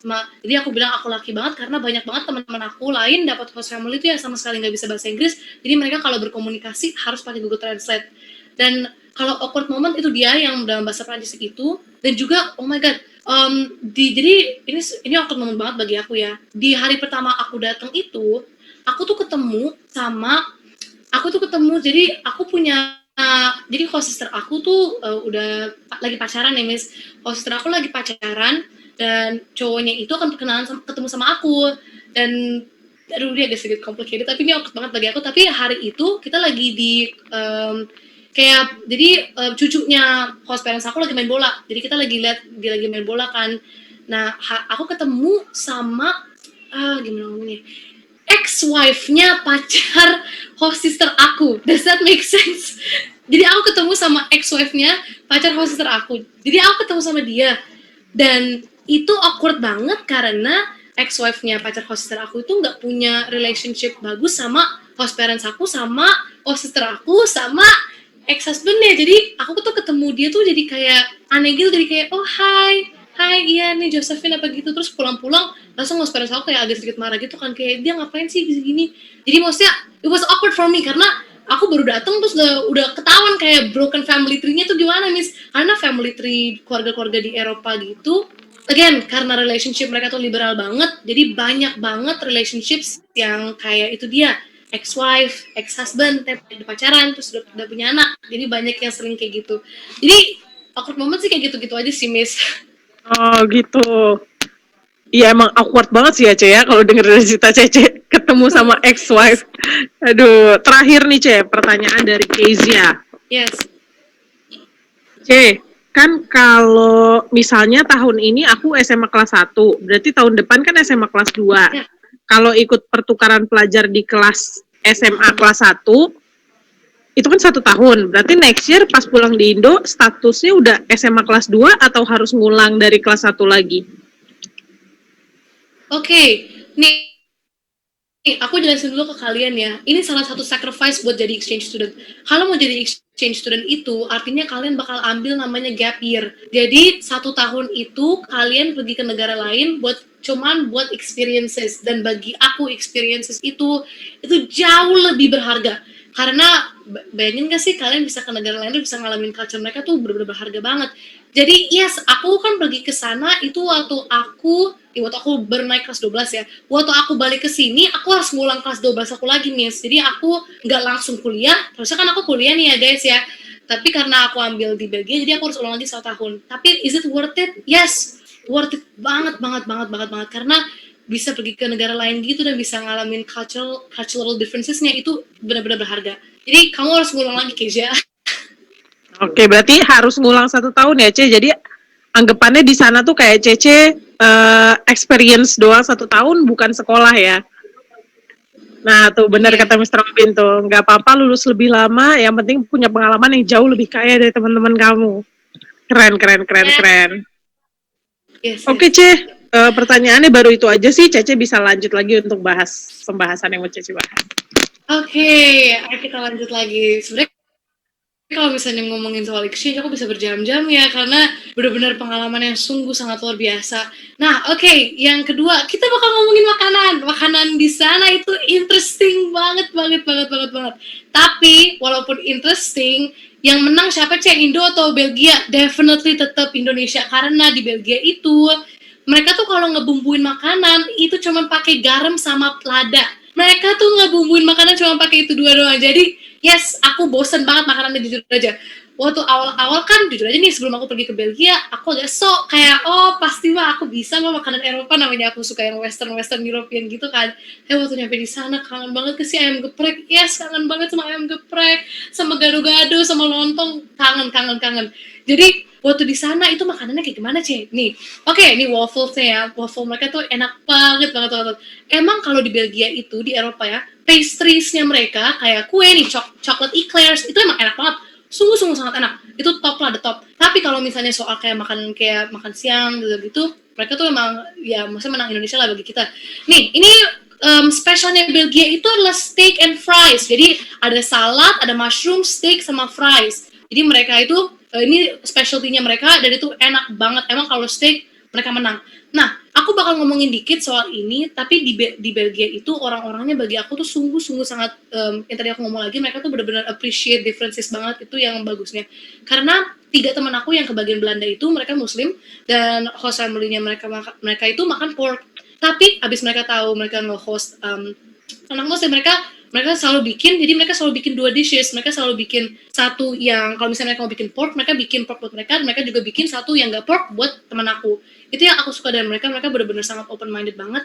Dan even pun sebelum aku waktu aku baru nyampe sama host parents aku, mereka tanya dulu, aku udah gak boleh makan apa gak, ada gak boleh gini gak boleh gitu gak. Aku syukurnya aku gak ada alergi, jadi I can eat everything. Nah, ini typical breakfast in Belgium. Jadi di sana tuh breakfastnya tuh roti, nggak ada nasi-nasian. Jadi aku tuh breakfast tuh cuma roti, aku spread pakai butter, terus aku makan pisang juga kadang-kadang, cuma aku minum susu atau kopi. Nah, ini ini aku lagi makan roti sama butter ya. Butternya enak dan rotinya juga sungguh sangat enak. Roti di sana tuh enak banget. Dan saking enaknya, host parents aku beliin aku satu loaf roti gede buat aku bawa ke Indonesia. Tapi itu waktu dibawa ke Indonesia udah gak enak. Cuman mereka tuh saking mereka bener-bener pengen kasih tahu betapa enaknya rotinya mereka beli kayak gitu. Nah ini my favorite. Ini namanya raclette. Oke, I'm gonna explain it to you guys dulu. Raclette itu, jadi kalian dikasih kayak pan kecil kayak gini. Terus kalian, jadi kalian pilih daging. Jadi ada tray, isi daging semua. Kalian pilih mau dagingnya apa. Aku jadi masukin daging, terus mereka pilih cheese-nya mau apa. Mereka, kalau di Eropa, keju mah jangan, gak usah ngomong ya. Keju tuh pasti menang lah. Di Eropa itu keju banyak banget, jadi aku pilih keju ini, keju tebel-tebel lagi. Jadi aku taruh di atas dagingnya, terus aku masukin kayak mushrooms, aku pakai pepper, aku pakai itu. Terus aku taruh aku nggak tahu namanya apa dalam bahasa Indonesia, cuman pokoknya this thing lah. Jadi aku taruh di sini, dan akhirnya kalau misalnya udah kayak matang kayak gini, aku ambil, aku langsung timpain ke kentang aku, terus aku makan. Itu namanya raclette. Enak banget, absolutely amazing. It's so good. Apa tuh sebenarnya raclette itu makanan khas Prancis, negara Prancis. Cuman karena aku tinggal di Belgia, bagian Prancis yang heavily influence dari negara Prancis, aku jadi makan kayak gini juga. Itu enak banget. Kalau soal makanan aku banyak banget ceritanya, karena aku banyak banget makan makanan yang agak aneh. Aku ada makan makanan satu, jadi di Belgia itu ada sayur satu, aku nggak tahu kalau kalian tahu atau enggak, tapi sayurnya tuh spesial banget buat negara mereka, namanya shikong. Shikong itu sayurnya itu jadi kayak sayur panjang gitu. Terus kayak biasanya host mom aku tuh sering masak itu, jadi direbus shikongnya. Terus ditambah sama dia keju di atasnya, keju sama daging gitu di wrap. Itu gak enak, itu sama sekali gak enak. Dan do you guys know Brussels sprout? Of course you guys know Brussels sprout kan, yang sayur hijau kecil itu namanya aja Brussels sprout. Brussels tuh ibu kota aku, karena Brussels sprout itu dapat dari Belgia. Itu gak enak. I'm telling this, maybe for you guys it's good, tapi bagi aku tuh gak enak. Dan orang tua aku itu, mereka tuh host parents aku di sana, mereka tahu aku tuh kurang suka sayur. Jadi mereka tuh karena kalau bikin aku sayur, karena aku suka banget sama wortel, mereka tuh sering bikinin aku wortel, jadi kayak wortel terus kayak daging terus. Itu interestingnya sih. Also waktu di Belgia, aku sebenarnya udah ceritain ini di kelas aku waktu itu, cuman aku bakal ceritain lagi. Aku di Indonesia nggak pernah masak. Dan waktu aku nyampe di Belgia, host parents aku ngomong kayak gini, Josephine, semua exchange students yang kita pegang, mereka selalu masak buat kita. We want you to cook. Aku langsung mikir, Tuhan, gue gimana ini, karena gue gak bisa masak, cuma bisa masak Indomie doang. Terus akhirnya aku bilang, oke, aku bakal masak, tapi karena kalian ngomongnya dadakan, aku bakal masak masakan spesial Indonesia yang paling simple, yaitu Indomie. Aku bikinin mereka Indomie. Aku sebenarnya ada fotonya, cuman aku nggak masukin sini. Cuman itu aku bikin Indomie. Dan padahal itu ya guys, bayangin ya, aku bikin Indomie itu tuh bumbunya aku nggak masukin semuanya. Jadi bumbunya tuh aku cuma masukin setengah, karena aku tahu orang Eropa tuh bener-bener gak tahan sama pedas. Aku tuh cuma masukin setengah. Dan aku tuh waktu makan Indomie-nya, kan aku cobain dulu kan, itu gak ada rasa banget bagi aku ya. Tapi habis orang tua aku makan, orang tua aku langsung kayak, pedes banget cuy, ini mah pedes banget. Dan mereka langsung ambil minum lebay gitu lah. Terus aku kayak, ya elah, ini ada bumbunya gak masukin banyak gitu kan. Terus di sana itu, aku tuh juga bawa bon cabe. Aku juga bawa bon cabe sama sambal. Aku juga bawa sambal. Terus host dad aku mau cobain kan. Terus host dad aku cobain dikit bon cabenya. Terus host dad aku besok paginya langsung sakit perut. Dia langsung sakit perut. Terus dia langsung kayak, ya ampun Jo, kayaknya aku kalau ke Indo aku gak bakal hidup deh. Lebay banget kan. Cuman terus aku bilang, ya Indo emang kayak gini, namanya kita negara spices ya. Jadi emang kayak gitulah. Nah, tapi mereka juga bilang gini, Jo, next time kamu harus bikin makanan yang asli, bukan mie instan kayak gini, karena overall the exchange students yang kita pegang, cuman kamu doang yang bikin mie instan. Jadi aku bilang, oke, I'm gonna make it. Jadi aku bikin nasi goreng, aku nggak ada fotonya, cuman aku bikin nasi goreng sama telur kecap. Jadi aku bikin nasi goreng, terus sama telur kecap, karena itu baru pertama kalinya aku bikin nasi goreng. Terus I was very proud of myself, karena nasi goreng aku tuh enak banget ya guys. Nasi goreng aku tuh enak banget, jadi aku bikin 2 nasi goreng. Aku bikin nasi goreng 1 buat aku, sama nasi goreng 1 buat host parents aku. Kenapa aku bikin 2 tipe? Karena aku tahu host parents aku tuh nggak tahan pedas. Dan maksudnya kita bikin nasi gorengnya pasti bagi mereka tuh pedas. Jadi aku bikinin mereka nggak terlalu pedas gitulah. Tapi tetap aja mereka bilang itu pedas banget. Mereka bilang aduh pedas banget. Maksudnya ada pedas-pedasnya. Aku bilang dari mana? Terus tapi yang aku senang mereka doyan sih, mereka doyan banget sama nasi goreng aku. Terus host brother aku sampai datang ke rumah sama cobain nasi goreng, terus dia bilang ini enak banget. Terus aku bangga karena pertama kali masak dia lagi enak gitu kan. Terus di sana selain dari ketemu banyak apa tuh ya ini dia cultural differences, aku juga maksudnya ada apa tuh kayak perkembangan dalam diri aku juga, itu dia dalam bisa bermasak, dan juga tadi yang aku ceritain yang money management, dan aku jauh lebih independent ya guys. Jadi ya gitu. Jadi pertama kali aku masak di Belgia, it's something interesting. Dan sekali lagi makanan-makanan mereka itu jadi nggak ada yang pedas, bener-bener nggak ada yang pedas. Even pun kalau mereka bilang ini pedas, nggak pedas. Karena waktu aku beli kentang goreng, aku inget banget aku pilih saus yang terpedas. Terus orangnya bilang kayak gini, orangnya nanya aku, kamu yang bener mau makan pakai saus ini pedas banget banget banget banget. Habis aku cobain mana ada pedesnya, rasanya kayak saus tomat McD, nggak ada pedesnya beneran. Pokoknya mereka tuh bener-bener kalah banget sih sama pedes. Kayak it's super funny soalnya perbedaannya it's very interesting. Nah, oke, itu doang yang aku bakal ngomongin soal makanan. Tapi makanan jadi salah satu hal spesial dalam exchange aku karena maksudnya interesting banget buat ngeliat makanan-makanan yang ada di negara sana. Tapi kalau misalnya kita ngomongin soal pasta sama pizza, itu wow, Eropa emang paling enak. Karena mereka benar-benar spesial banget. Even pun kalau kalian makan kayak di kayak kafe kecil gitulah, beli pizza kecil gitu, karena waktu aku udah sempet ke Itali, karena Belgia itu deket banget, aku udah sempet ke Itali, aku cobain pizza mereka dan itu sungguh enak banget. Mereka tuh emang spesial banget di situ. Tapi kalau misalnya ngomongin soal nasi, enggak, karena I really appreciate my host mom aku tuh karena udah nge-host anak Jepang, dia tahu aku suka nasi, jadi dia bilang aku bakal bikin kamu nasi. Waktu itu dia bikin aku nasi sama kayak kari gitu kan. Terus nasinya waktu aku makan, ya elah itu bukan nasi, keras nasinya, keras banget. Rasanya kayak makan biskuit gitu, soalnya ada garing-garingnya gitu, kayak nasi gak matang gitu loh. Terus aku kan namanya anak baik ya. Jadi aku bilang kayak, oh so good, so good, so good. I miss Indonesia gitu kan. Terus tapi maksudnya even pun walaupun nasinya keras, tetap aja guys kayak gimana sih, kayak ampun nasi gitu ya. Oke, aku bakal lanjut lagi nih. Culture, ini hal interesting banget. Oke, ini topik yang paling aku suka ngomongin karena culture di Belgia itu benar-benar jadi apa tuh hal keren banget sih. Kan tadi aku udah ngomongin soal culture shock ya, tapi sekarang kita bakal ngomongin apa sih yang paling spesial di Belgia. Paling spesial di Belgia itu definitely soccer. Kalian kalau ke Belgia, kalian kalau ngomong sama satu orang, do you like soccer? Pasti jawabannya yes. Karena orang-orang Belgia itu bener-bener fans berat sama soccer. Ini host dad aku kan, nah host dad aku ini fan banget sama soccer. Dan aku kan tinggal di kota namanya Charleroi, jadi Charleroi itu kan punya grup soccer sendiri ya. Jadi ini aku pergi ke my very first soccer match, dan itu keren banget. Karena ini juga SKMC banyak banget kan. Terus jadi teman Indo aku. Jadi teman Indo aku yang ini, Maira yang pakai kacamata, dia suka banget sama bola dan dia nggak pernah nonton. Akhirnya aku bilang ke host aku, terus host aku bilang, ajak aja teman-teman Indo kamu nginep, ayo kita pergi bareng-bareng. Terus jadi host aku ngajak kayak gitu. Jadi ini teman Indo aku pergi, dan ini hitam putih nih warna grup soccer aku. Jadi ini aku pertama kali nonton, dan itu ambience tuh seru banget. Ambience-nya tuh bener-bener bagus banget. Mereka tuh semangat banget ya, terus sampai kayak teriak-teriak, terus kayak apa tuh, pokoknya keren. Aku kalau misalnya ada video aku bakal tampilin, dan itu bener-bener itu keren banget. Dan maksudnya interesting soalnya aku nggak pernah nonton kayak gini. Terus waktu aku di sana itu aku nyadar orang Belgia itu kalau nonton begini tuh mereka bersemangat, dan biasanya mereka didampingin sama bir sama sigaret, as always orang Eropa. Tapi luckily aku host parents aku sama sekali ngerokok. Oke, next. Nah, gini nih, oke, ini interesting banget nih. Ini foto pertama ini diambil waktu bulan-bulan pertama aku di Belgia. Jadi waktu bulan pertama aku di Belgia itu aku belajar coba naik public transportation. Aku coba naik kereta. Aku pergi naik kereta bareng teman Swiss aku, cowok namanya Louis, dan kita pergi ke kota namanya Namur. Dan hari itu mereka lagi ada namanya Fête de Wallonie. Nah, ini ada sedikit les Prancis.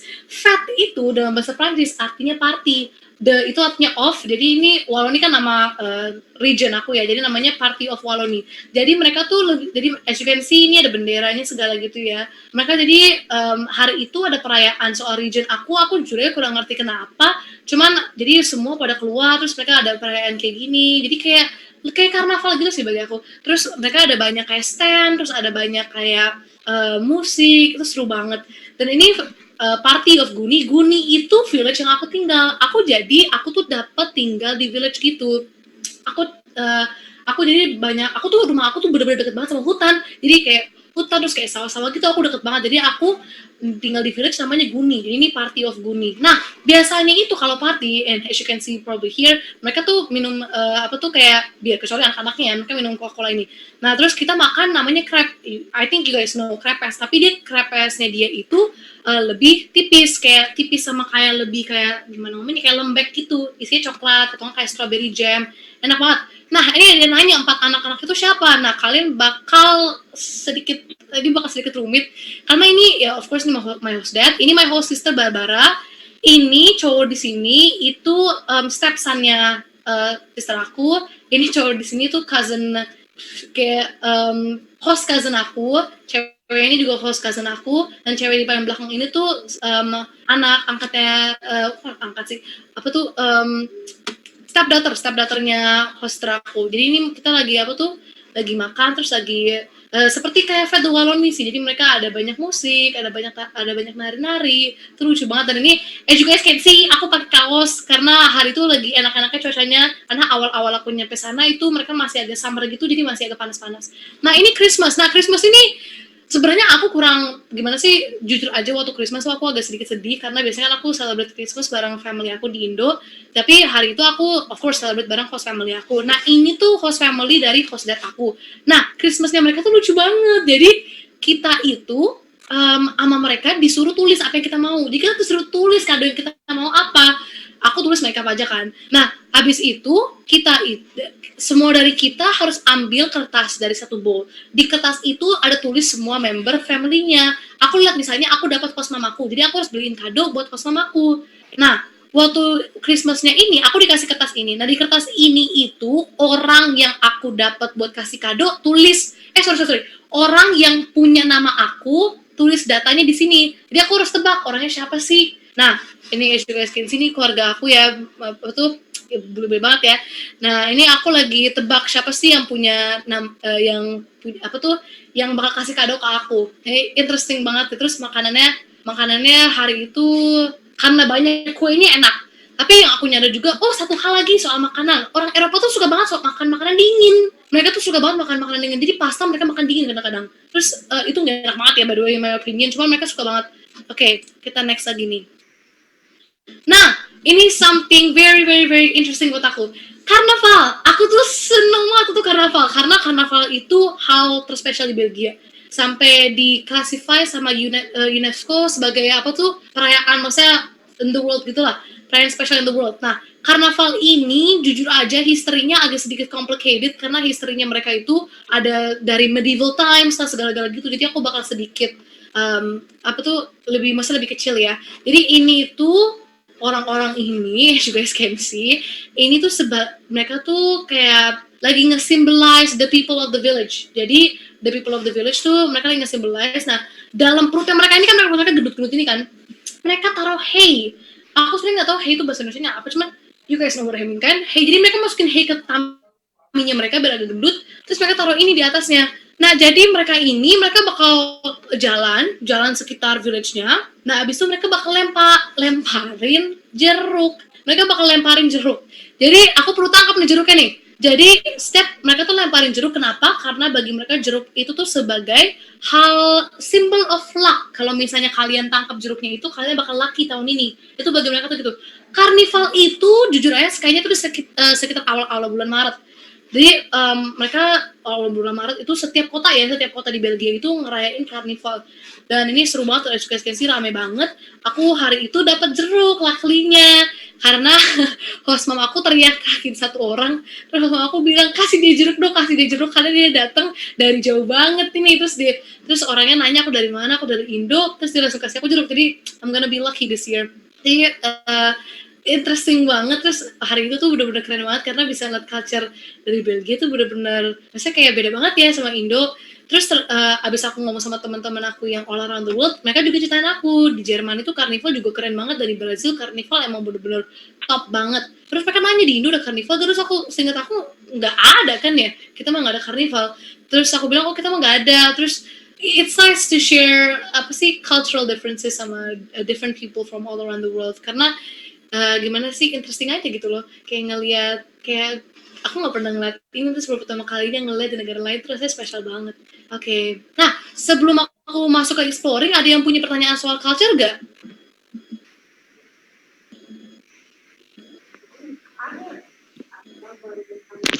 Ada satu nih C, mau tanya C. Iya. Kira-kira culture apa yang paling Cece suka yang ada di Belgia? Yang Cece tuh pengen banget di Indonesia itu juga ada. Mungkin karena karena itu seru.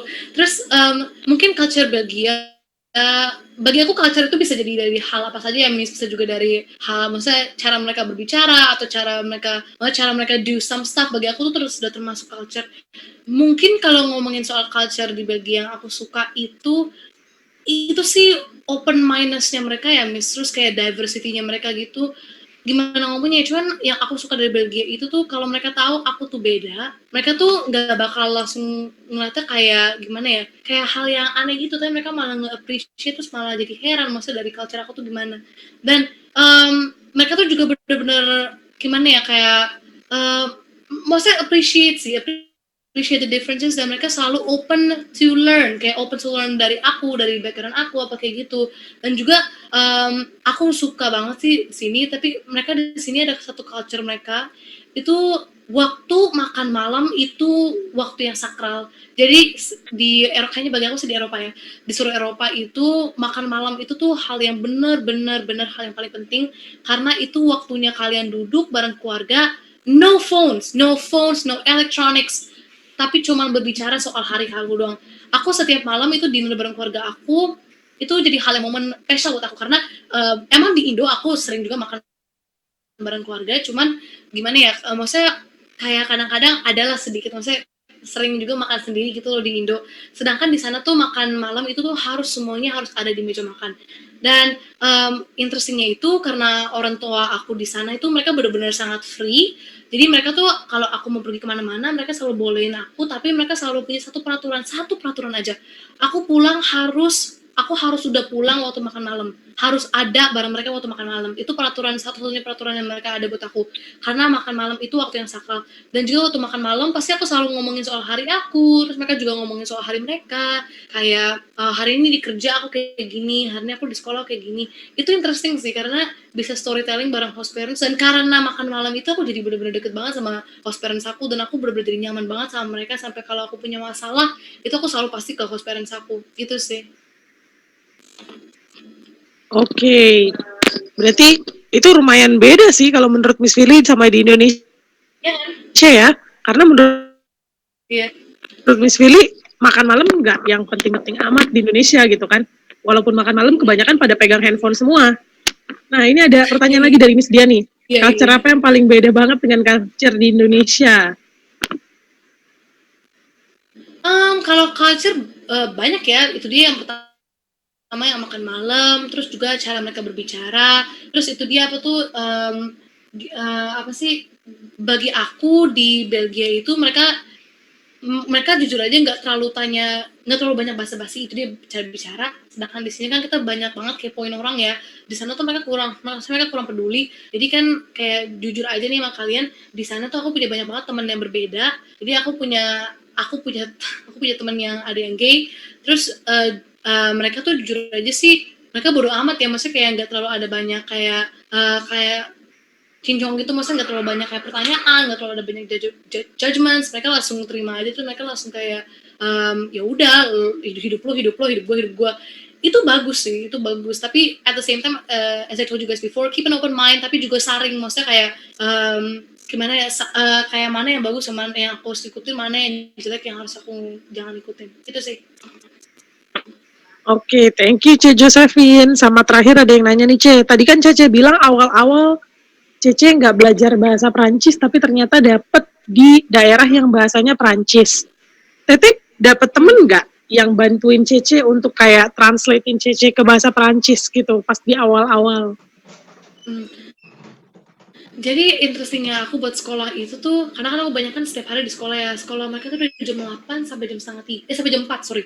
Jam 8 sampai jam 4, dan tuh ada istirahat, ada 2 istirahat, satu istirahat tuh cuma 10 menit, satu istirahat itu 1 jam. Mereka tuh udah istirahat 1 jam.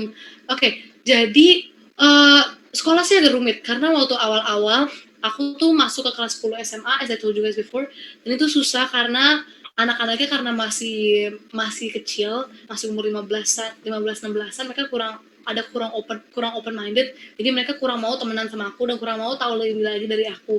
Jadi itu agak sedikit susah awal-awal, karena aku jujur aja ada temen, cuman kayak nggak bisa ngomong kayak temen juga sih, cuman kayak lebih kayak ada pendamping gitu loh yang bakal bantuin aku, cuman dia nggak terlalu pikirin soal aku, cuman maksudnya pikirin aku nyampe di kelas yang bener, terus aku ngomong hal yang bener gitu. Nah, waktu awal-awal Januari itu aku minta sama prinsipal aku buat pindah, karena aku bilang ini bakal jadi experience aku nggak mau, maksudnya experience aku tuh bakal jadi jelek karena aku nggak ngomong, and plus aku juga udah ngomong sama volunteer aku, jadi aku tuh waktu di sana aku dapat namanya contact person itu tuh teman curhat, jadi aku sering ceritain kalau misalnya ada masalah sama host parents atau sama teman, aku selalu ngomong sama dia, dan dia bilang katanya kalau misalnya bayi kamu tuh rasa masalah besar, kamu harus ganti, karena jangan lupa exchange ini bakal cuma sekali doang hidup lo, jadi lo harus benar-benar cari cara buat berubahinnya. Dan aku ngomong sama prinsipal aku coba jelasin, dan dia bolehin. Jadi waktu awal Januari aku pindah ke kelas 12, dan waktu kelas 12 itu banyak banget teman yang bantuin aku dalam bahasa Prancis. Nah sebelumnya itu ada gak sih teman yang bantuin? Enggak, di sekolah jujur aja enggak. Aku tuh gimana aku bisa belajar bahasa Prancis, karena setiap malam di rumah host parents aku tuh selalu ngajarin aku bahasa Prancis. Jadi satu hari 10 vocabulary, jadi aku harus hafalin, malamnya bakal ditanyain. Terus selain dari sekolah aku juga dilesin bahasa Prancis 2 kali, jadi aku udah les bahasa Prancis sore, Senin sore, sama juga Kamis pagi itu aku les bahasa Prancis, dan itu yang ngebantu banyak sih sama conversation bareng orang-orangnya. Plus aku kepaksa karena mereka nggak bisa bahasa Inggris, aku bener-bener kepaksa buat try to do all I can buat ngomong bahasa Prancis. Jadi walaupun awal-awal Prancis aku tuh campur aduk sama bahasa Inggris, itu yang ngebantu banget, karena setiap kali anak Belgia yang denger aku ngomong bahasa Prancisnya salah, mereka langsung benerin. Jadi dari situ sih yang aku dapetnya. Tapi iya, ada orang-orang yang ngajarin aku bahasa Prancis, teman-teman itu banyak kan sih yang di kelas 12 itu ya, karena mereka lebih open minded dan lebih, maksudnya punya pengalaman juga sama anak-anak exchange. Oke, thank you Cek Josephine. Sampai situ dulu pertanyaannya, bisa lanjut? Oke, nah kita bakal ngomongin soal exploring nih sekarang. Ini yang paling aku suka ya, soalnya aku tuh waktu di Belgia, karena itu negaranya kecil, pertama tuh jujur aku agak sedikit kesel karena aku dapet di Belgia.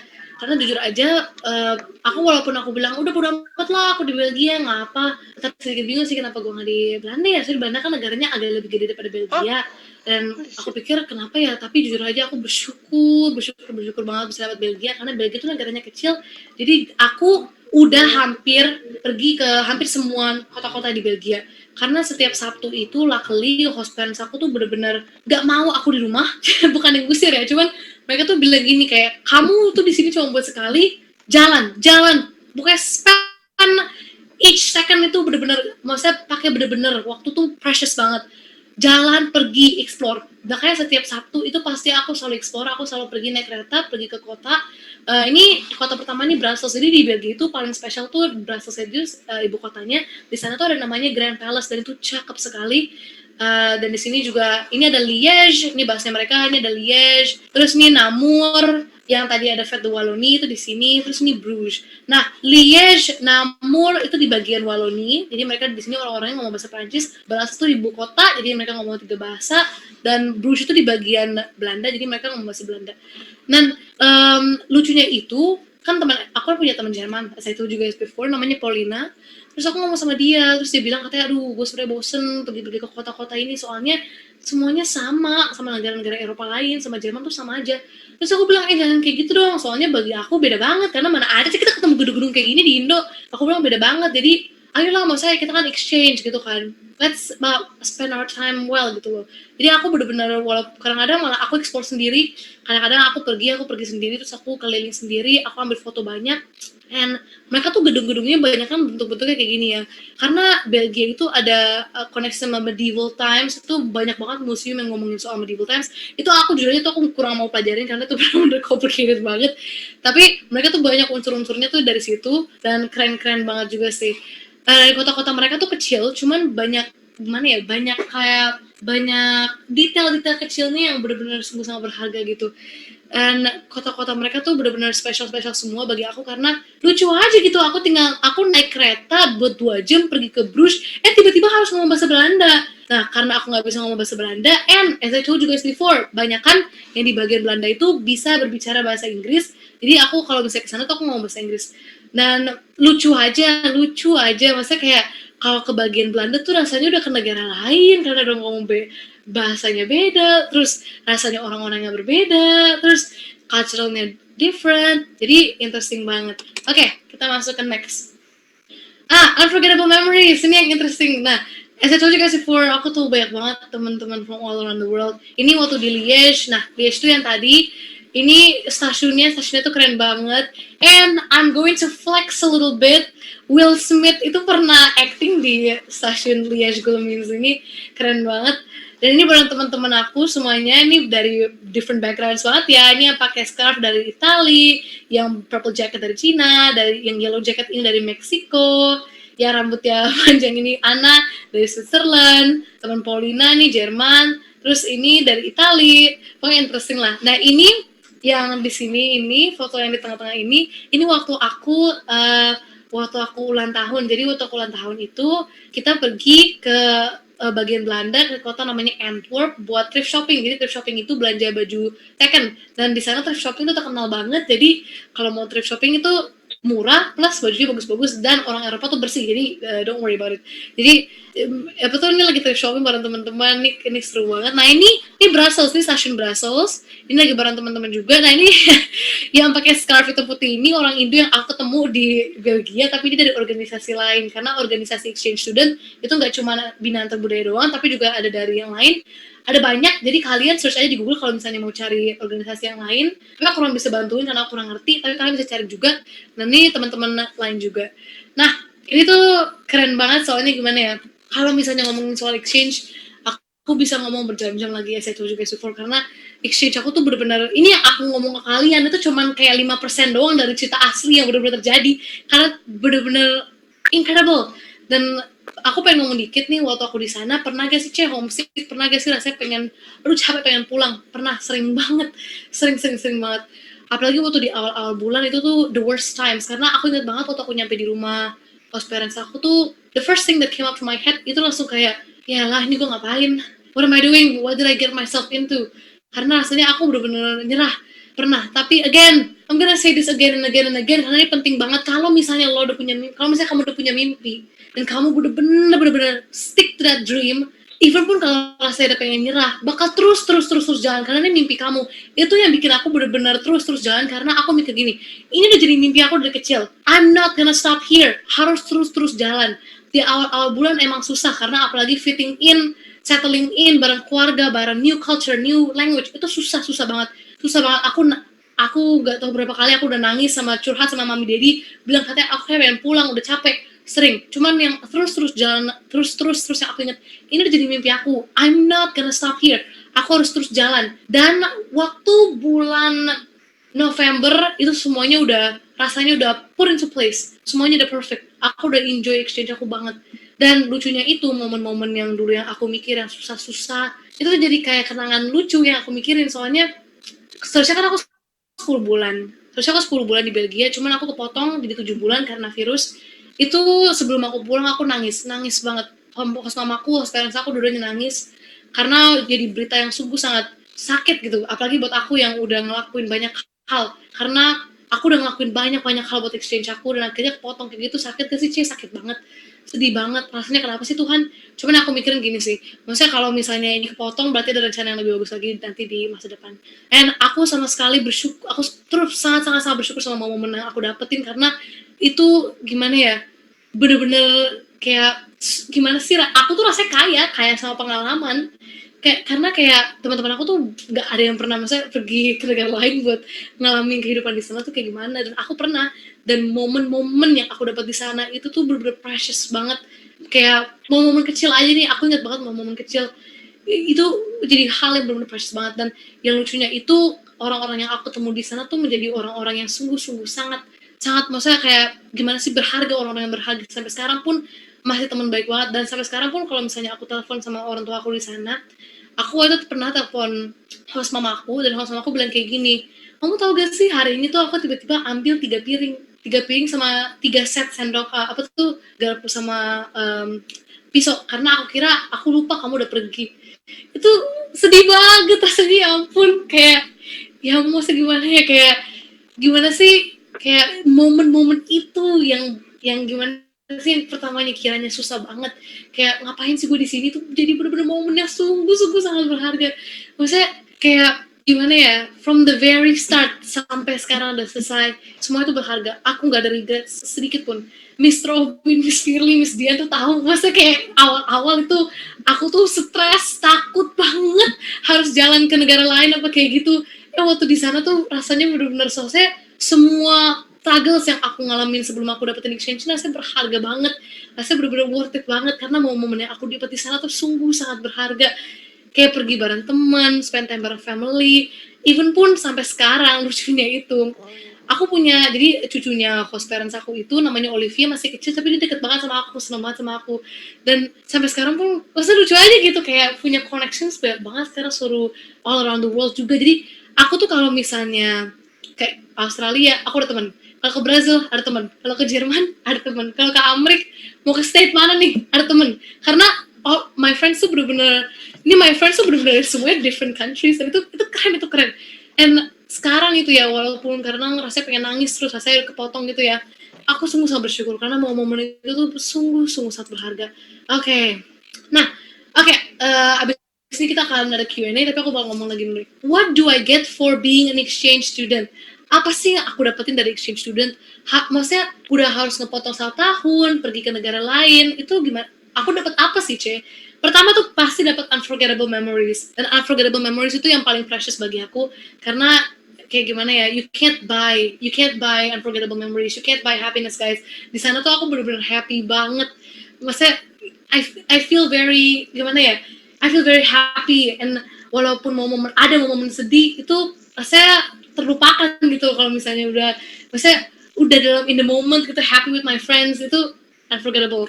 Nah, kedua, self development. Selain dari unforgettable memories yang aku dapat tuh juga aku ngerasa aku tuh berkembang, karena di sana itu aku jauh lebih independen. Guys, aku naik public transportation tuh sering banget di sana, naik bolak-balik, naik kereta, bis, pergi pulang sekolah terus naik bis. Terus kalau misalnya ke kota lain pulang malam terus naik bis juga. Itu aku jadi lebih independen, dan host parents aku emang itu key-nya mereka buat aku tuh untuk jadi independen. Jadi aku bener-bener keluar tuh sendiri, ngaturinnya sendiri, semua tuh sendiri. Dan apalagi waktu nggak tahu bahasa ya, itu susah, cuman aku terus harus jalan karena kepaksa jadi lebih independen. Bahasa juga, bahasa aku jadi lebih, maksudnya cepet belajar karena aku paksa ngelakuinnya. And also itu dia tadi aku ngomong, money management. Dan I don't know if this is for everyone, cuman aku percaya semua yang pergi exchange pasti dapetin ini. Itu kalian jadi lebih kenal sama diri kalian sendiri. Aku jadi lebih kenal sama diri aku sendiri, karena waktu aku di sana tuh aku nyadar, ya ampun, ternyata aku orangnya kayak gini ya, terus ternyata aku maunya kayak gini ya. Aku jadi kenal diri aku sendiri, dan aku jadi tahu kayak sebenarnya aku mau apa sih dalam hidup. Karena waktu aku di sana aku nyadar kayak, wah, sebenarnya nanti di masa depan aku mau kayak gini terus nih, aku mau keliling dunia, that's what I want. Aku jadi ketemu dari self discovery, as I told you before, self discovery, self development itu pasti dapetin di exchange. Dan itu sungguh sangat berharga, karena pulang ke Indo, the first thing that my dad said to me was, kamu berbeda banget ya. Kayak kamu beda banget. Nah, kayak bukan dari kayak kamu lebih tinggi, cuman kayak mental kamu tuh katanya berbeda. Kayak I can see like a grown up in you. Karena as I told you guys before, aku waktu pergi ke Italia bareng temen aku berdua, dan itu aku ke negara lain dan aku gak bisa bahasanya, aku udah di step 1 all over again. Terus itu aku yang Google Map, aku yang ngomong sama Airbnb-nya, aku yang pesen makanan, aku yang nanya directions, aku semua itu aku yang lakuin. Itu interesting banget karena di Indo aku gak pernah ngelakuin kayak gitu. Pernah sih, cuman maksudnya kayak not in a different language, do you get what I mean? Kayak di sini kan aku mungkin agak santai karena emang bahasanya aku bisa, tapi di sana it's a whole different thing karena bahasanya kalian sama sekali nggak ngerti. Itu interesting sih. And also ketiga, friends all around the world, guys. I have friends all around the world now, and it's super cool karena I know French, I know a little bit of Spanish, I know a little bit of Portuguese. Jadi kayak lucu gitu. Jadi kita jadi tahu hal-hal dari negara lain juga karena teman-teman aku juga tahu daripada tahu bahasa Indonesia juga. Kadang-kadang aku tuh kalau lagi kesel aku mau bahasa Indonesia, mereka jadi tahu bahasa Indonesia juga. Itu lucu. Jadi kayak trade pengetahuan gitu soal negara kita. Itu benar interesting. Lucunya itu temen aku yang di Australia, dia Januari nanti bakal ke Indo, bakal ke Bali kalau misalnya virus ini udah selesai. And kalau dia mau ke Bali, dia bilang ketemuan yuk. Dan itu pun kalau misalnya aku ke Jepang, aku ada teman. Aku ke Brazil, aku ada teman. Interesting banget. Maksudnya kayak bener-bener interesting banget lah gitu. Nah, yang keempat itu yaitu dia sebenarnya sama aja kayak unforgettable memories, experiences itu rich banget in experiences karena pengalaman, maksudnya kamu tuh udah ngalamin banyak hal kalau misalnya kamu masuk ke exchange. Dan itu yang paling interesting bagi aku. Jadi sebenarnya ini cuman kayak 5% yang kamu dapetin jadi exchange student. Banyak banget yang kamu bisa dapetin dari exchange student. Kalian bisa maksudnya lebih open minded, lebih maksudnya bisa terbuka gitu loh, ternyata ada orang-orang kayak gini ya di dunia, di negara ini ya. Dan kalian maksudnya pasti kalian mau lah, maksudnya kayak yang aku mikir tuh gini nih, I've been living in Indonesia for such a long time, kayak what is out there, kayak ada apa sih di luar sana. Soalnya aku selalu di Indo, aku selalu ngeliat apa yang terjadi di Indo, aku tuh orangnya heran banget kayak apa sih yang terjadi di negara ini, apa sih yang terjadi di negara sana. Dan lucunya itu tuh mereka beda thinking, beda banget, kayak gimana yang ngomongnya kayak a totally different kind of human being gitu loh yang kalian lihat. Itu interesting banget sih. Oke. Do your best to fulfill your dream. Karena kalau misalnya kalian punya mimpi, kalian harus terus usaha. Mimpi boleh punya mimpi, tapi kalau misalnya nggak ngapa-ngapain, nggak bakal, it's not gonna happen. You have to do your best to fulfill your dream. Kalau memang itu mimpi kamu, kalau memang itu kamu bener-bener mau, terus cari cara buat dapetin mimpi itu. Karena pasti ada jalan. Oke, jadi ini kita masih ada sedikit lagi waktunya. Ada yang punya pertanyaan nggak? Wah, ini keren banget ya, Jo. Gak kerasa loh, ini udah 2 jam. Miss Willy malah kayak masih penasaran banget sama cerita kamu gitu. Masih banyak banget yang Miss Willy pengen tahu. Kayak, I feel like I've been there ngedengerin cerita kamu gitu. Kayak Miss Willy kayak jadi kesana ngedengerin cerita kamu. Dan pasti bangga banget kalau misalnya nanti teman-teman kamu nanya, Jo udah pernah kemana aja gitu. Wah, udah pernah kesini.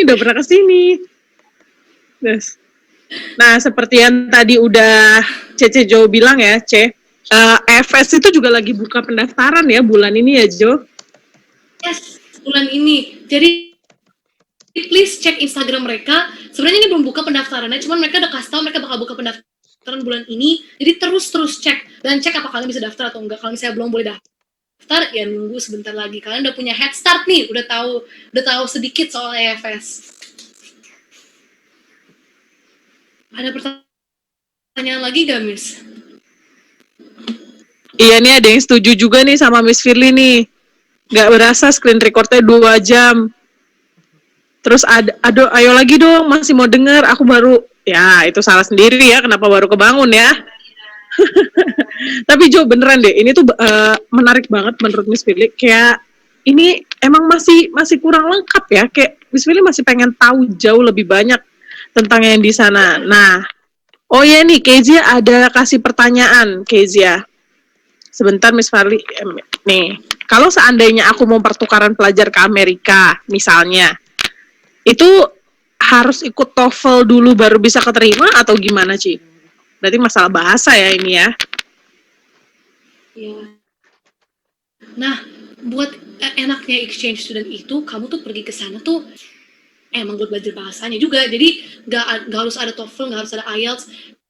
Itu palingan basic English sih. Kayak maksudnya basic English kayak buat sehari-hari itu pasti kalian harus the master. Dan kalian kan sekolah di NGS pasti udah bisa lah basic English. Cuman nggak perlu TOEFL, nggak perlu IELTS. Itu yang bagusnya soal EFS karena emang di sana tuh emang buat experience bahasanya.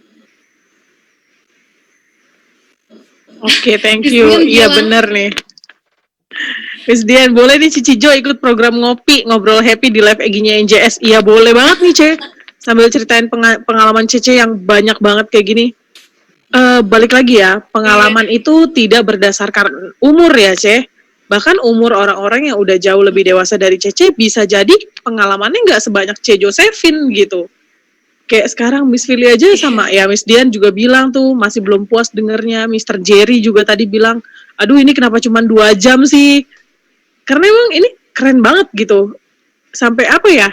Kayak ngerasa diceritain suatu hal yang ini beneran gak sih? Dan tapi ternyata ini bener-bener nyata gitu. Bener-bener nyata dan dirasain sama murid NJS sendiri. Tuh bener kata Kezia, bikin orang jadi penasaran. Dan ya sayang sih Miss Philly udah tua ya. Kalau Miss Philly masih seumur kalian, Miss Philly kayak pengen langsung daftar. Jadi jangan sampai disia-siain ya Cek kesempatan kayak gini ya, mumpung mumpung kalian masih pada muda. Bener kata C. Josephine, ambil suatu hal yang memang itu bakal bikin pengalaman kalian jadi kaya. Karena lihat C. Josephine yang pengalamannya udah segitu banyak dan bener self discovery-nya juga jadi keren banget gitu. Terus dia jadi pengen migrasi itu katanya. ini Kezia mereka Miss, sorry aku pengen jawab ini dulu nih. Felicia Meta nanya kalau udah kelas 12 masih bisa school exchange gak Ci? Nah kalau buat kelas 12 tuh udah nggak bisa ya. Tapi yang kalau kelas 12 itu tanggung, tinggal aja kuliah. Soalnya di kuliah itu juga ada banyak exchange juga. Karena kakak volunteer aku itu dia itu udah kuliah dan di kuliahnya itu dia punya exchange ke Korea begitu. Banyak kok, banyak banget program exchange, bukan cuma buat umur segini doang, kalian bisa cari. Nah, EFS itu setahu aku juga ada program buat 18 plus. Jadi kalian coba lihat aja di apa tuh di Google. Dan again kalau misalnya kelas 12 tanggung sebentar lagi kuliah, nanti di tengah-tengah kuliah juga exchange lagi. Kalau udah kelas 12 tapi umurnya masih masuk boleh kan? Boleh lah. Boleh kayaknya. jadi yang penting explore ya, Cek. Ada Kita pertanyaan harus ya, Miss? banyak cari tahu Iya. ya. Kalau kita mau tahu sesuatu kayak gini nih, Cece juga based on cari tahu ya, Cek. Nggak tiba-tiba berangkat aja Aku gitu, ketemu di gitu. Instagram. Iya. Aku ketemu Nah, di Instagram itu sebenarnya. nah ini Miss Philly yang penasaran sedikit nih. Berarti kan Cece nggak yang tiba-tiba langsung memutuskan pergi aja gitu kan ke Belgia kan? Gimana sih awal mulanya Cece bisa nemuin beasiswa itu dan memutuskan untuk ikut gitu? Um, aku ketemu di Instagram, as I told you guys before. Itu ketemu di Instagram karena aku tiba-tiba ketemu ya. Aku nggak, ini definitely fate banget ya. Ketemu di explore page aku Instagram Dunia But ini. Terus aku buka, aku baca-baca, terus langsung mikir, ya ampun, ini yang gue mau. Karena emang gimana aku bisa decide langsung kalau aku mau, karena itu udah jadi mimpi dari kecil. Kalau misalnya udah jadi mimpi dari kecil, itu kalau udah ketemu opportunity langsung jalan, langsung pasti ngelakuin. Itu sih Miss. Oh, jadi benar-benar kayak apa ya, Tuhan tuh udah ngasih jalannya langsung ke Josephine lewat itu. Ini mimpi kamu gitu. Ya, jadi balik lagi Iya. tinggal kita mau menjalani mimpi itu atau enggak. Karena Tuhan pasti kasih jalan kalau kita benar-benar mau menggapai mimpi kita. Keren banget nih. Nah, ini juga ada kalimat dari Mr. Robin, bener ya, exchange pas kuliah itu bisa jadi portofolio kamu ketika kamu lulus nanti. Iya, itu bener banget. Kalau kalian exchange kuliah SMA itu tuh bisa jadi portofolio buat kalian nanti kerja. Dan itu apa ya, bagus banget gitu, pengalaman yang berharga banget dan akan dinilai besar banget sama suatu instansi kalau kamu punya pengalaman seperti itu. Nah, ini ada yang nanya, kalau kuliah di luar negeri misalnya Jepang, apakah harus hafal bahasa dan budaya mereka? Nah, kalau kuliah itu sebenarnya tergantung ya. Jadi kalian cari-cari di Google. Bener kalau kuliah bener cari Google aja. Cuman Sepengetahuan aku kalau misalnya mau kuliah di Jepang, kalau misalnya kalian benar-benar pengen kuliah di Jepang, ya pasti kalian udah tahu dikit lah maksudnya soal bahasanya dan soal budayanya. Nah, aku pengen ngomongin dikit nih soal yang program Jepang tadi, yang Kakehashi itu programnya interesting, dan itu ke Jepang, dan as I told you guys before, itu persis yang kayak di Amerika tuh dibayarin full, tapi satu persyaratan yang aku lupa kasih kalian, kalau misalnya mau ikut yang program Jepang itu, emang harus udah bisa basic Japanese, karena programnya ini tuh program dari government gitu, dan mereka tuh mau cari anak-anak yang emang sudah bisa ada basicnya, karena nanti di seleksinya itu kalian ada seleksi bahasa Jepang juga gitu. Tapi kalau kuliah, again, search di Google aja. Nah, ini ada pertanyaan dari Kezia. Berarti kalau kuliah di sana setahun, pas ke Indo masih semester 1 dong ya, bukan semester 3. Kalau kuliah sih biasanya setahu Miss Fili peraturannya beda ya, Ce? Aku peraturannya beda. Guys, kalau ini soalnya kan soal exchange waktu masih masa SMA ya. Kalau misalnya soal kuliah, aku minta maaf tapi aku belum bisa terlalu jawab karena aku belum terlalu ngerti. Jadi kalian kalau mau ngomongin soal kuliah bisa search di Google, karena di Google banyak banget cerita-cerita soal exchange buat pergi. Tapi setahu aku, kakak volunteer aku itu, dia itu programnya emang udah ditawarin sama kuliahnya, dan dia tuh pergi itu emang buat belajar bahasanya. Jadi dia exchange itu emang buat belajar bahasanya.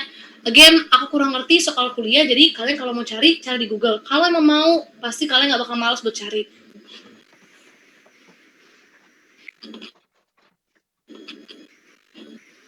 Iya, oke. Sama sih, sama Cece Josephine, teman Miss Fili juga ada yang exchange case ya, pas saat mereka kuliah. Jadi, jatuhnya dia kayak pertukaran pelajar kalau kuliah itu. Jadi, universitas dari sana kirim siswa ke sini, universitas dari sini kirim siswa ke sana. Jadi, mereka tetap dihitungnya kuliah. Jadi, nggak yang nunda 1 tahun, tapi mereka kuliah cuman berbeda ini aja, pertukaran pelajar. I hope it answer your questions, Kezia. Ada lagi yang mau tanya sama Cece Josephine? Kalau udah nggak ada, Miss Fili mau say thank you dulu nih buat Cece Josephine. Pengalamannya luar biasa banget. Bahkan untuk Miss Fili dan guru-guru yang lain juga, mereka pada bilang ini keren banget. Dan waktunya kurang sebenarnya 2 jam. Jadi I hope you join ngopi ya. Ngobrol happy itu untuk ceritain lebih lagi tentang cerita kamu di Belgia. Karena ini bener kata kamu, ini masih sedikit banget dari 1 tahun yang kamu rasakan di sana, dan itu pasti interesting banget. Jadi Miss Fili harap kamu benar-benar ikut nanti ngopi buat sharing lagi sama kita, dan nanti Miss Fili akan ajak yang lain juga untuk ikut, guru-gurunya juga masih pada penasaran. Dan ini ada sedikit dari kita, Ce, boleh di stop dulu share screen-nya. Oke. Iya, ini ada sertifikat dari NGS karena Cece udah mau join di holiday program hari ini. Thank you banget, Ce, buat pengalamannya, buat ceritanya yang luar biasa. I hope the student of NGS can bisa mengalami hal yang sama juga seperti Cece Josephine, banyak pengalaman, dan ya bener ya, self discovery-nya juga lebih keren lagi. Dari Miss Fili itu aja. Mungkin dari Cece Josephine ada yang mau disampaikan buat anak-anaknya, pesan-pesannya? Pesan aku sih gini aja sih, kalau misalnya kalian punya mimpi, kalau emang misalnya kalian benar-benar sungguh mau ngelakuin sesuatu, mau pengen ngabulin mimpi kalian, itu you will do anything for it. You will do anything for it. And also, punya mimpi boleh, tapi jangan lupa juga buat try to make it happen. Try to do everything to make it possible. Karena aku percaya pasti mimpi kalian pasti semua bakal terkabul kalau misalnya kalian berusaha untuk mengabulkan itu juga. Itu aja sih, and good luck with all of your dreams, karena I know kita semua pasti punya apa tuh, kayak God has given us a way, pasti we have a wonderful future out there, we just need to make it possible. Gitu aja sih. Thank you, Ce. Nah, itu nyampein dari Miss Rose, Miss Dian, semuanya saya thank you. Miss Fili juga mewakili prinsipal ya, mewakili Miss Dian, Pak Albert, Mr. Robin, saya thank you sama Cece Josephine udah mau hadir di acara holiday program hari ini dengan ceritanya yang luar biasa. Dan Miss Fili berharap kalau nanti kita ada acara lagi, Cece masih bersedia untuk share lagi pengalaman Cece yang luar biasa itu ke adik-adik kelasnya lagi. Thank you, Cece Josephine, untuk waktunya.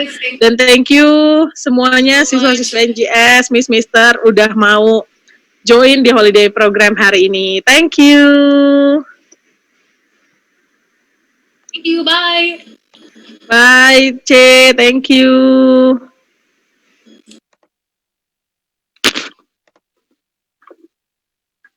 Thank you semuanya.